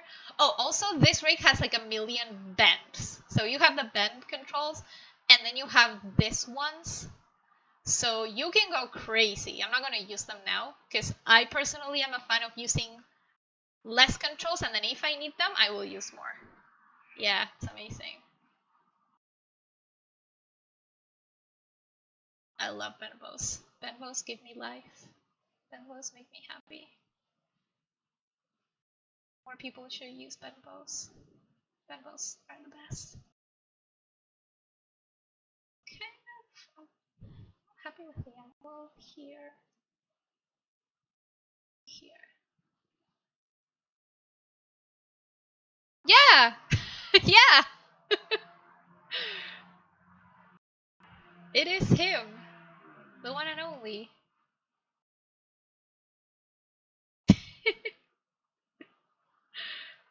It's very weird when words collide and everyone ends up knowing everyone. It's like, how do you guys know? And they're like, oh yeah, I introduce you guys. So, of course you know each other.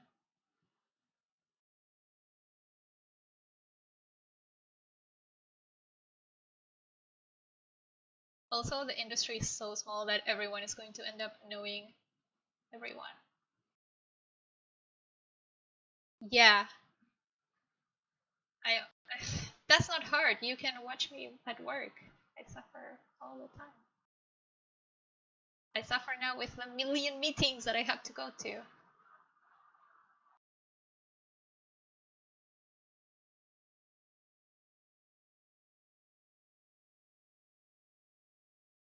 That's why it's exciting to have this week. It's gonna be super fun. I already have an idea of a shot that I want to do. Hopefully I'll have the time and the brains for it. We'll see. We'll see how that goes.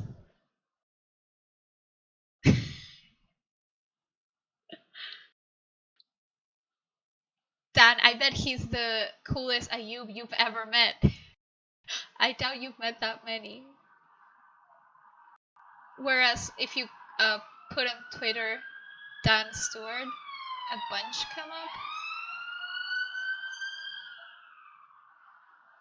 And some of them kind of look like you, so I'm wondering if they're relatives.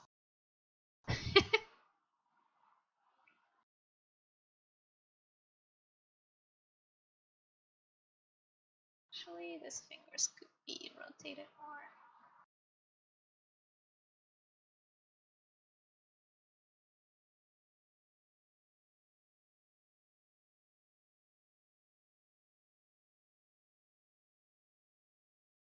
Nope.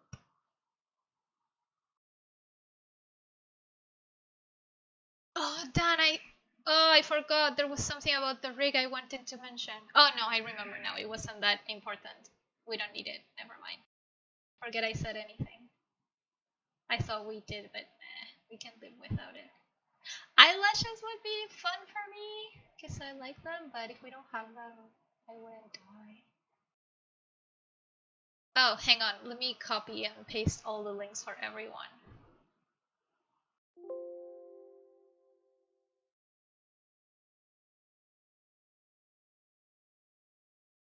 Yee, awesome. Let me know if that Discord link works because it might be old, so it might not work. I'm gonna also ask something dumb, but do we have hair controls? Or are we gonna get them? Because it could be nice.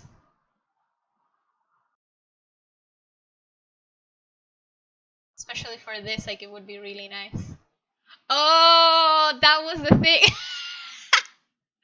See, guys, we're so professional. We always write down everything that, like, none of us clearly remembered, but that's why we do this. Yes, please. Because it would be like, it would add so much to this. So much. It would make me really happy. Yes, please.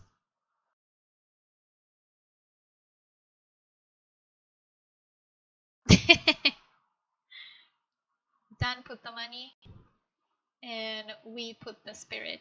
We were like, yay! Well, he did most of the work. And we take credit. Hey, we're doing things too, it's just not the same. Ah, I love Flynn. He's amazing.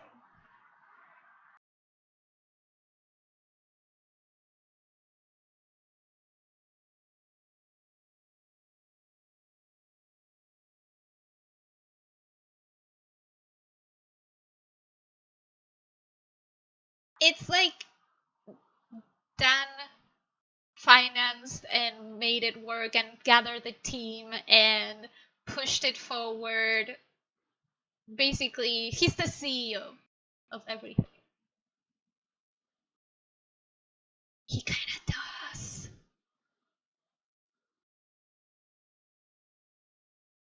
But they never get his nose right. So it's okay. It's okay if we don't get his nose right.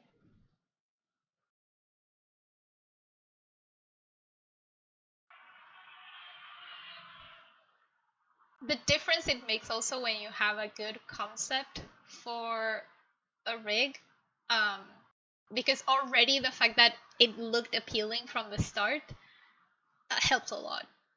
It's not the same. If we had to fight to pose this, it wouldn't be as cool. I think I'm gonna bring this higher.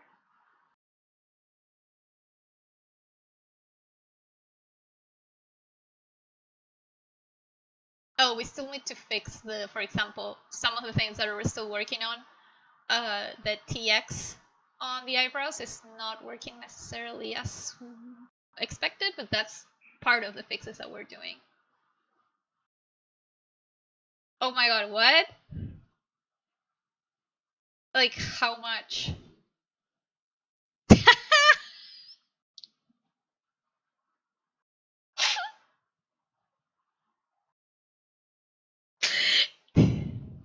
The fact that everything scales in this rig is really fun. Oh my god, I don't think I'm ready for this. He looks very cute. Oh my god, he looks so cute. He looks so cute. I love it. Dude, it's going to make this rig super, like, you can edit it in however form you want very easily to make it into another character. Oh, sorry, I'm hyping our own project, but because this is something that is not that common. Like, try scaling something in Aya. Good luck. It's not gonna be super easy. This is so funny. I'm gonna leave it like that because it's really funny. I love it.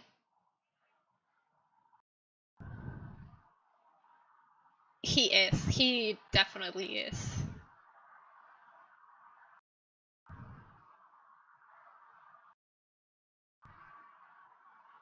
I mean, already his rigs, the ones that he made, are so appealing as well. Like, he knows his way around a blend shape.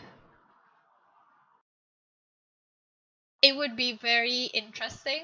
I don't know if they go with the Revive in terms of what their style, but I don't know if they have a specific style either. So, oh no, it's going to be for sale for sure. Yeah. So I need to actually turn this back down so that I can do the math. But the ears are so cute. I love it. I love this rig. Oh, Dan did. What are we doing about the teeth? The scale. Is that something that? Whoops. Uh, I don't know who needs to do it, but we need to figure it out. Where are the controls? Oh, I haven't watched that movie in forever. Okay, cool. I need to find the controls. We need to get a picker soon. Need a picker so that I can be happy. Yeah, that sounds good. There's no rush. I was just asking, so maybe we can write it down somewhere so that we don't forget. I doubt we will forget, but we forgot about the hair, so I don't trust us. Because clearly we're not that good at remembering. There we go. And he has freckles! I have freckles and I don't like them on myself, but he's very cute.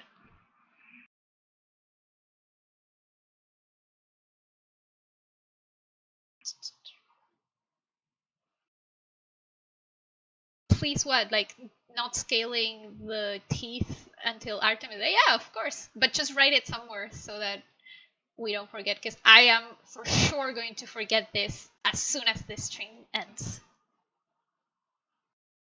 Yeah. It was even like, oops, let me not do that. Yeah. It was even like kind of like that, if I remember correctly. Like, it was very funny. Oh, yeah, we need to write it down. Can you write it down, please? So that we don't forget. Because we're professionals, guys. See how we remember things? I'm gonna make a picker soon. When I come back, I'm going to make a picker because I'm annoyed at myself right now.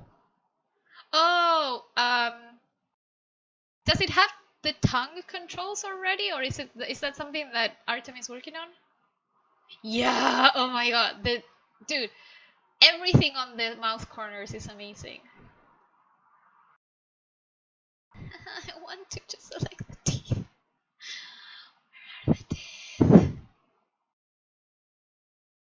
Cool. And I'm trying to find the teeth down controls.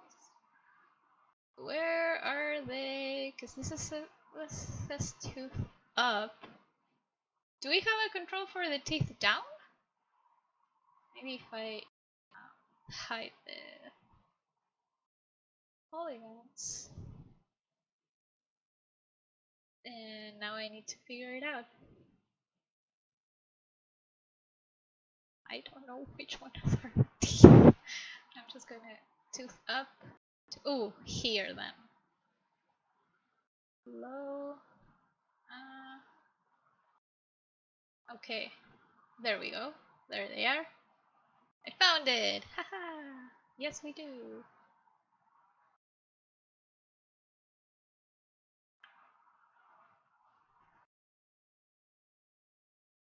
Um, in terms of who made it, Dan, if you have all the links to everyone who worked on it, basically, we kind of now have a studio where we're doing this. Dan created everything in terms of putting the team together, financing it, getting it done, basically. Artem did the rig. Let me just, I can copy and paste his page here. I'm not going to open it because it's not very safe for work, as you'd say.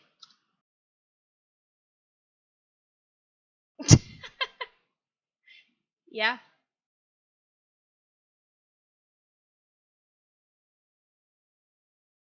He's so cute. I'm annoyed at how cute he is. It's very annoying. Open the link and you'll see. And you'll see what I mean. Why did I move the teeth down? I didn't need them down. But oh, what I needed was to scale them. There we go.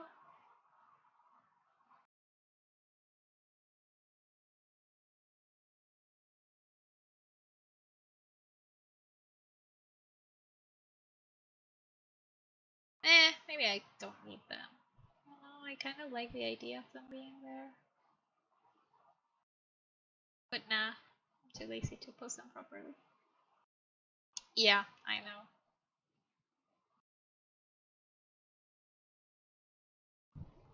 Yeah, even if you go to his Instagram, it's not safe for work, so open it at your own risk.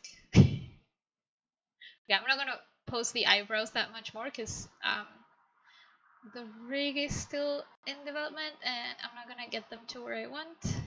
But that's okay because we can just keep on posting this a little bit more.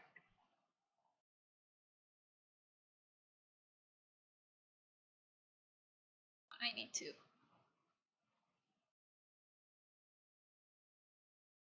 Could I potentially... There we go.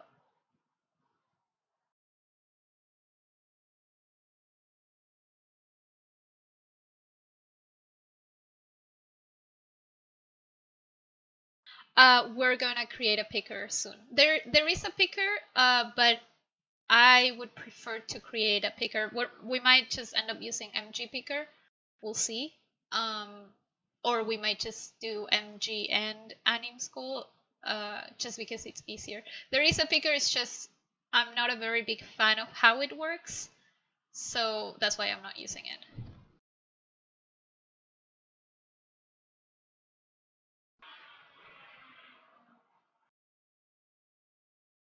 He's so cute. Why is he so cute? I love him. I'm so happy. I know I'm hyping our own project, but it's still so cute! He also kind of has a very strong line of action that way. And I definitely need the teeth there. I was trying to get away with not putting them, but I'm gonna need them.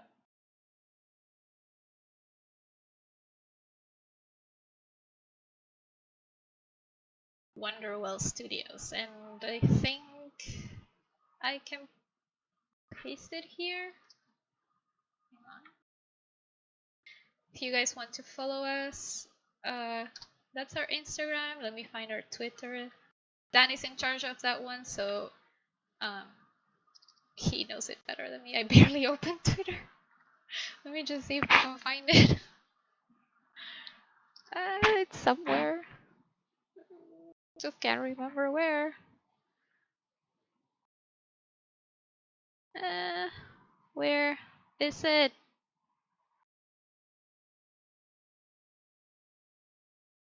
I know we're following ourselves, so there we go. And there's our Twitter. Okay, I'm gonna try and bring back the teeth.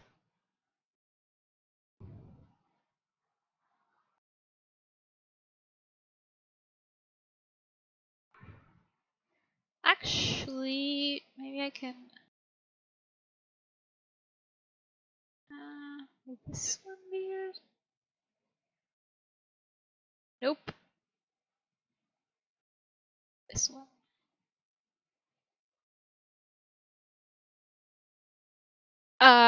Eventually, yes. There's like, we have a few ideas of what we want to do, but we're basically doing one thing at a time. Because if you try to do too much in one go, it's not gonna go well. So it's like, let's first get this rig out. And we have also so many other cool rig ideas. Like, so many. This is just the beginning. This is just the beginning. Yeah, the ear is super fun. Ooh, hang on. I want to make it super tiny. What happens if I make his ear super... So, for anyone who's just joined us, this is his actual ear. What happens if I make it super tiny? It's super funny. But bigger was funnier. So, I'm gonna keep it big because it's really funny. Ooh, thanks for the follow. Appreciate it. Also, after I finish this post, I might go because I'm really hungry and I need to eat. Like, the last thing I ate were a few grapes before the stream. It wasn't enough. Hang on, we had the tiny hands. That might be super funny. Tiny hands are a thing. That happened very funny at the studio that we're. The Windows error sound. You can thank Daniel for that. He put it in. I don't know how to change it. And now every time that someone follows, I feel like something crashed. Also, maybe it's a good thing that it's there because then anyone who's using Maya will be like, oh my god, I need to save because they think that something happened. So if you're just listening to this, go save. Yeah, but it's not fun. No fun for me. I think like, oh my god, what happened? Like, what? Hang on. I think I need to move this because clearly this is not going where it should be. Okay. Oh yeah, I was gonna try the tiny hands just to see how funny it is. Oh, we can't make them that tiny. Or am I scaling the wrong thing? I think we can. I just probably am scaling the wrong thing. Whoa. Oh no, they don't scale tiny in a funny way. It would have been really funny.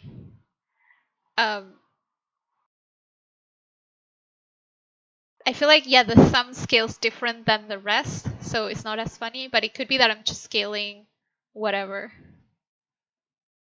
I remember that they do scale up. Oops. Up. No, I think. Then I can't remember, but I feel like the scale on the hands used to work differently.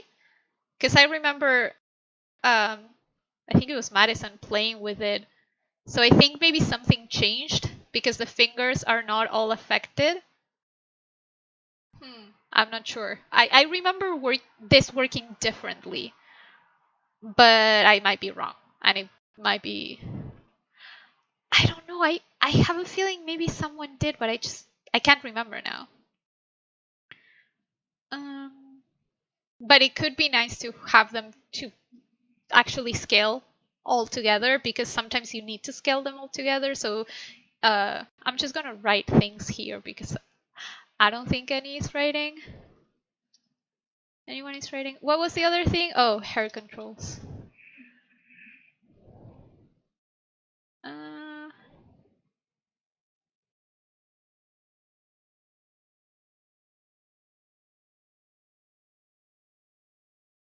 I think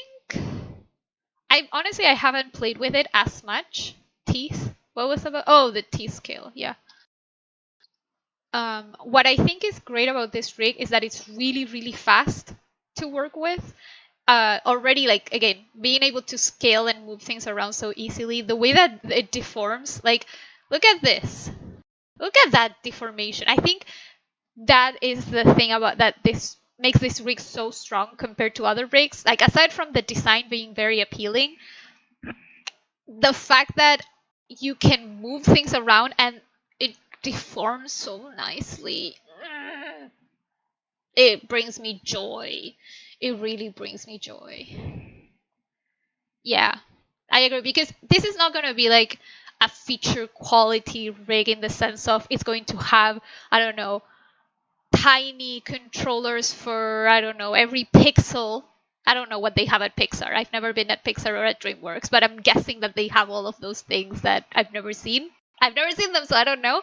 But you're going to be able to do a lot with a simpler version. Yeah, exactly. It's like instead of having a million controls, with just a few, you're going to be able to do way much more. Yeah, again, just this. Look at how pretty that is. It's like, I know. It's so sad. Also, Ayub, I told Dan, but just I'm gonna write it here just in case. But he said he's working on it. We're gonna have eyelashes, Ayub. We're gonna have eyelash controls. I miss them so much. I miss them. I miss my eyelashes controls. Like, I miss the eyelash controls. I can push this. I'm not too happy with how I've posed this eye.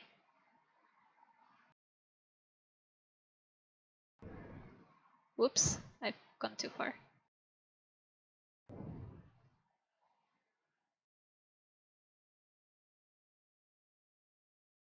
I know right now it's looking very boxy, but I'm just worried more about how it's going to look from further. So, whoops. I know! It's so sad. This one has cheeks. It has actual cheeks. Can you believe it?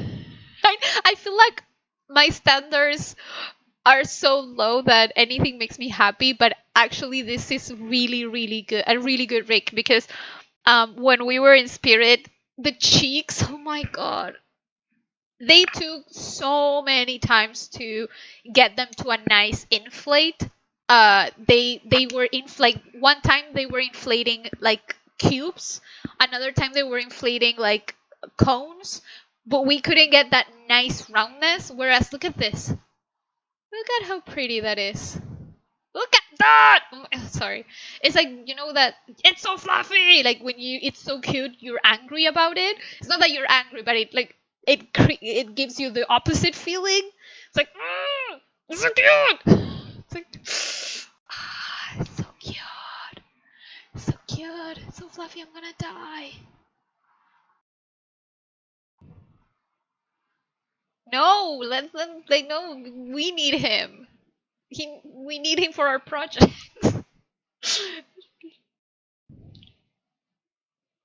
Oh, we have it. I personally never use zip. I only use it like we definitely have, but I am not a fan of using it, so I try not to.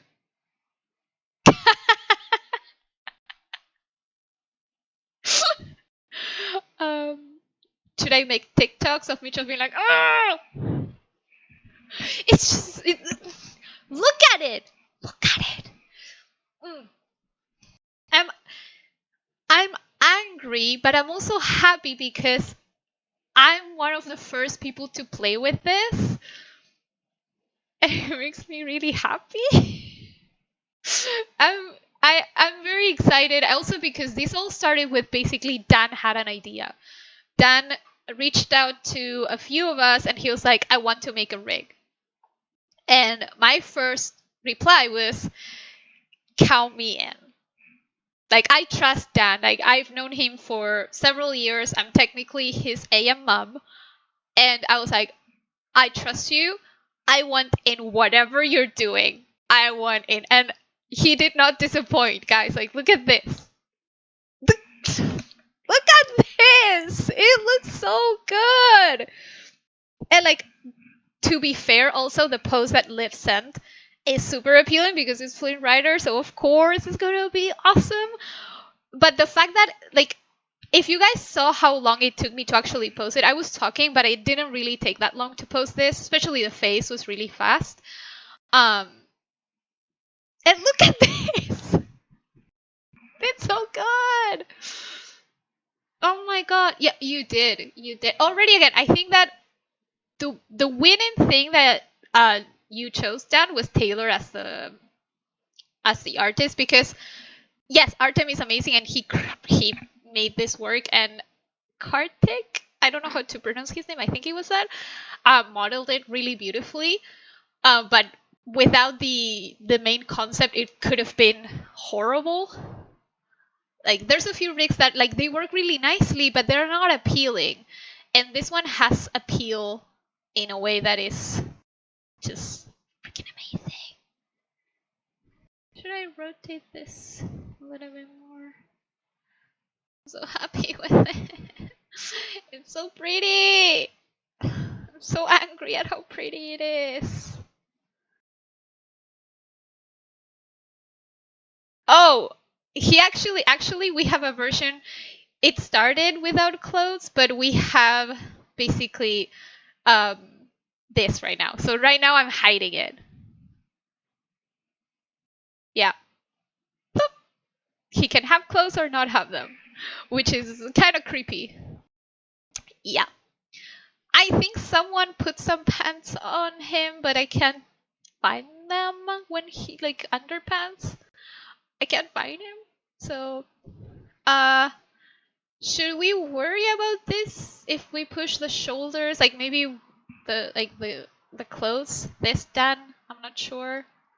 I'm gonna send you this screen grab. Also, like this is deforming maybe too boxy. Yeah, I'm gonna send it to you. See, this is good. We're fine. But see, this is why we don't want to release it without testing it first. So that's why we're testing this and we're letting people get to know it. But we're going to fix everything so it works really nicely before we get to it. So, okay. Dan, I sent it on Discord just so that we're aware. Yeah, exactly. I sent it basically these two things, like if this can be correct and the way it deforms here, I think it could be nicer. Let me just check, is that the rig or the clothes? It's the clothes, so the rig is nice.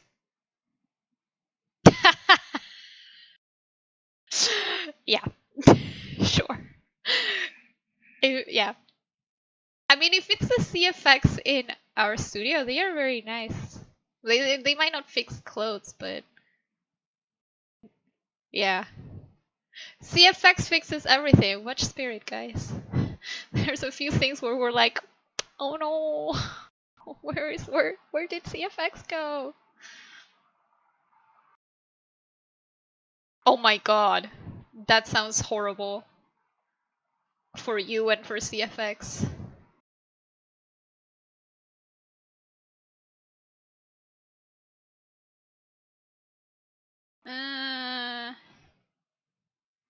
Oh no. Yeah, I hope you get some CFX on that because that sounds terrible. And look, the cops are here again. They never found me. So yeah, this looks super pretty. I'm super happy. And I want to cry at how pretty this is. And I think I can push, actually, the torso a little bit more, but I'm too lazy to do it, so let me see if I can do it with this. Nah. I personally, I'm not a big fan of kind of IK controls, but we need the controls first! We can do them yet. We don't have them, but we will soon.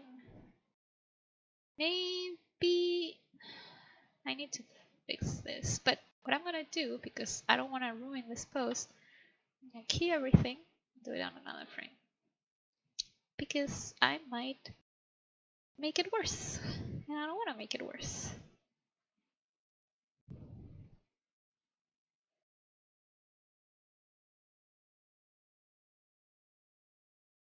Is this better than it was, or is it the same?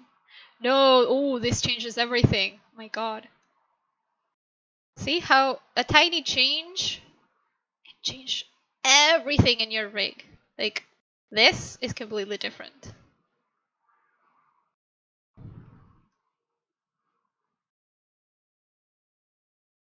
I think I'm done with this pose. I'm trying to think if I want to push anything on it.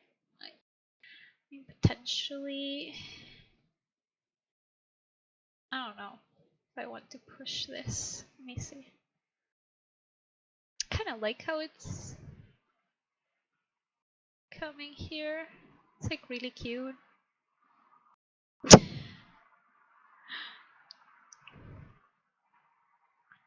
Maybe I can push the mouth a little bit. Trying to see if.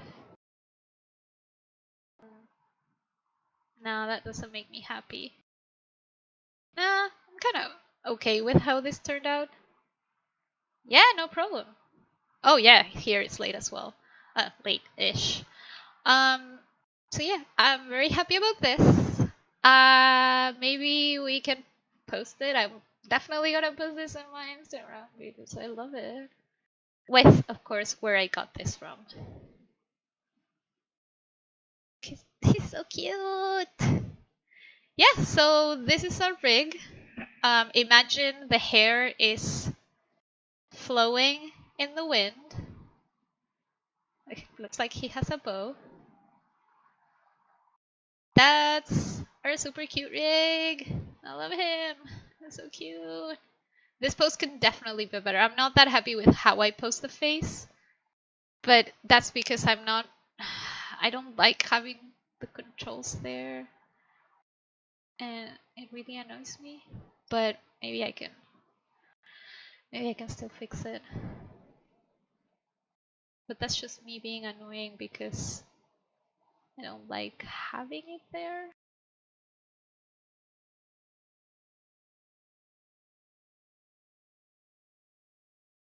Okay. Maybe I just need to bring everything further down.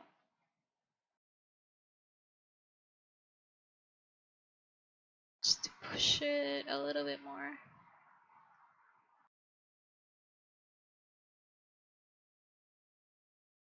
Yeah, that already looks better.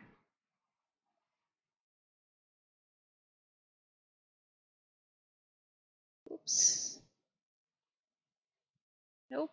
Trying funny where this corner is. This is why I prefer the other way.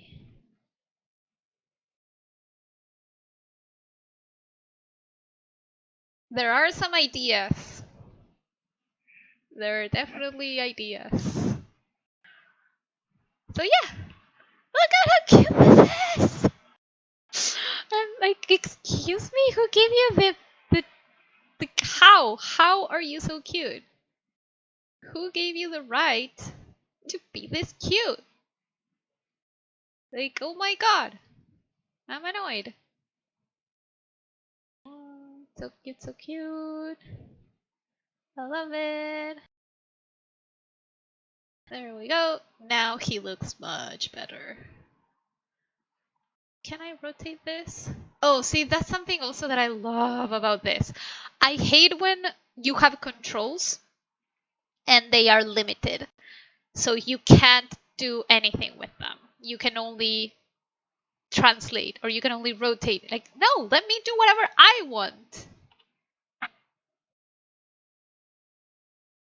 Oh, cool. So maybe even potentially we can unlock rotations in this too, Dan? I don't know. Maybe what you think about unlocking rotations in this. Is that too hard? Is it doable? I'm gonna write it. Okay, what were you thinking? If it's not doable, it's okay. I was just thinking because it could be useful. Oh no, this one I don't personally I don't use it, so I personally don't care. I'm talking about this one. These three. This one I don't care about it either so much. Yeah. Yeah, this one's.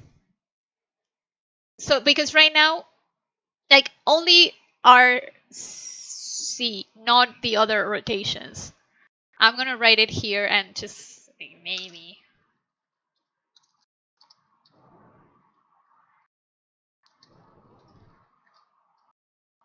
Okay, cool. I mean, if it's doable, like honestly, this is relatively okay to pose. And again, saying relatively just because we need to fix the TX, guys. It's not that it's not working, but the TX really changes how you can, because I can make this line with the eyebrows sharper.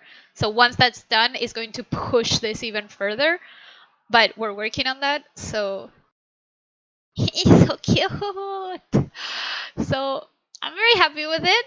I don't know if you guys are happy with it, but I'm very happy with it. He looks so cute. I can even push this pose more, but if I keep doing this, I will never end. Cause okay, that I just needed to make that eye bigger. Oh, he looks so good. So annoying. It's so annoying how good he looks. I just want to see something. What is this control? Oh, okay. Cool. That's what I was thinking. I'm wondering if this line feels a little bit off that I'm seeing it from this area. It could be that I posed something wrong though. But yeah, Dan, I'm gonna just send a screenshot of this. It's like there's kind of a weird deformation that I'm not too sure about. Could have been me, but maybe someone can check it. I'm just gonna post this on Discord. He looks so cute. I love it. I'm really happy. Ooh.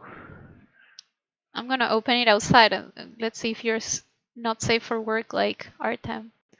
Oh, that's so cute. I'm sorry, but this is so cute. I love it. Oh, that's really cute. Oh, I love this. This is awesome. Really cool. Everyone, go check him. It's really cool. So yeah, I think I'm pretty happy with the post. If I keep looking at it, I'm gonna find more things to tweak. But I think overall it gives everyone a good idea of what this rig can do.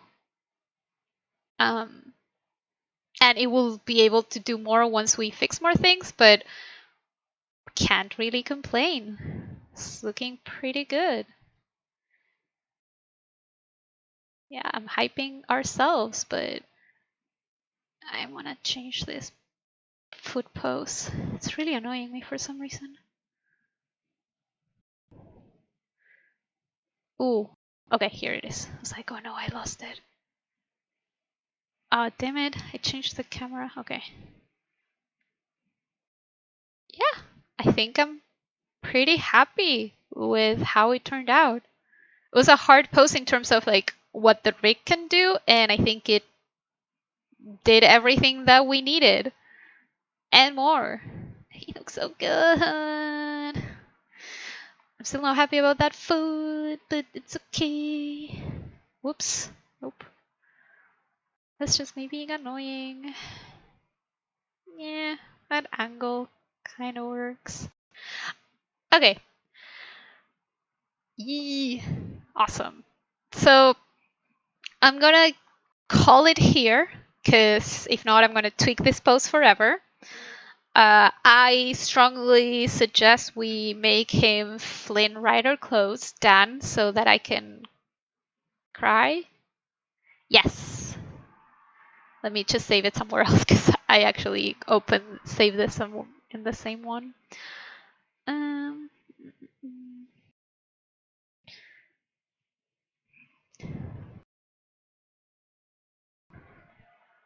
sure. He looks so cute. I'm so happy. I'm sorry. I'm just like really excited about this. I can send it over for sure. Let me.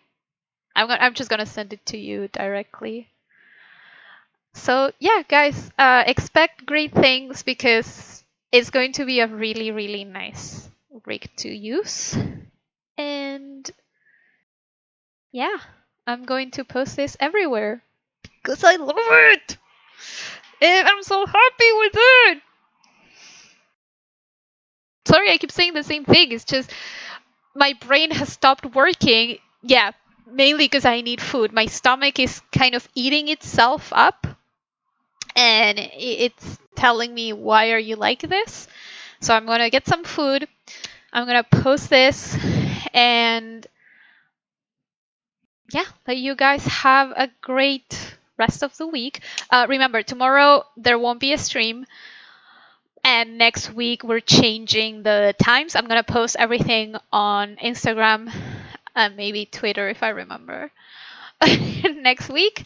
And we also have a cool guest next Saturday. Stay tuned to learn more about that. So yeah, look at how pretty it is. Yes, it's a feeling AF. So great. I'm gonna let everyone go and have a great rest of the day. Oh, you did? Where? It's okay. I'm gonna when I make the post so that it's like more oof. Okay. Have a good one. Bye. Oh, hang on. Do we have a tentative sale date? Unsure. I don't want to say anything yet because we want to make sure we do it correctly. Yeah, I would say first of next year because end of December it might be a little bit tricky with everyone going through the holidays. But I would say next year, like very early. Yeah. Yeah. No, just I don't want to promise something that we don't know yet, but very soon. Very soon. Because like you see it, it's pretty much done. Like yeah. It's like that's what I personally I'm like I don't want to rush it too much, but it's pretty much there. Honestly, it's just a few things and it will be good to go. So yeah, have a great one and yeah, sure. Have a nice weekend too. Bye.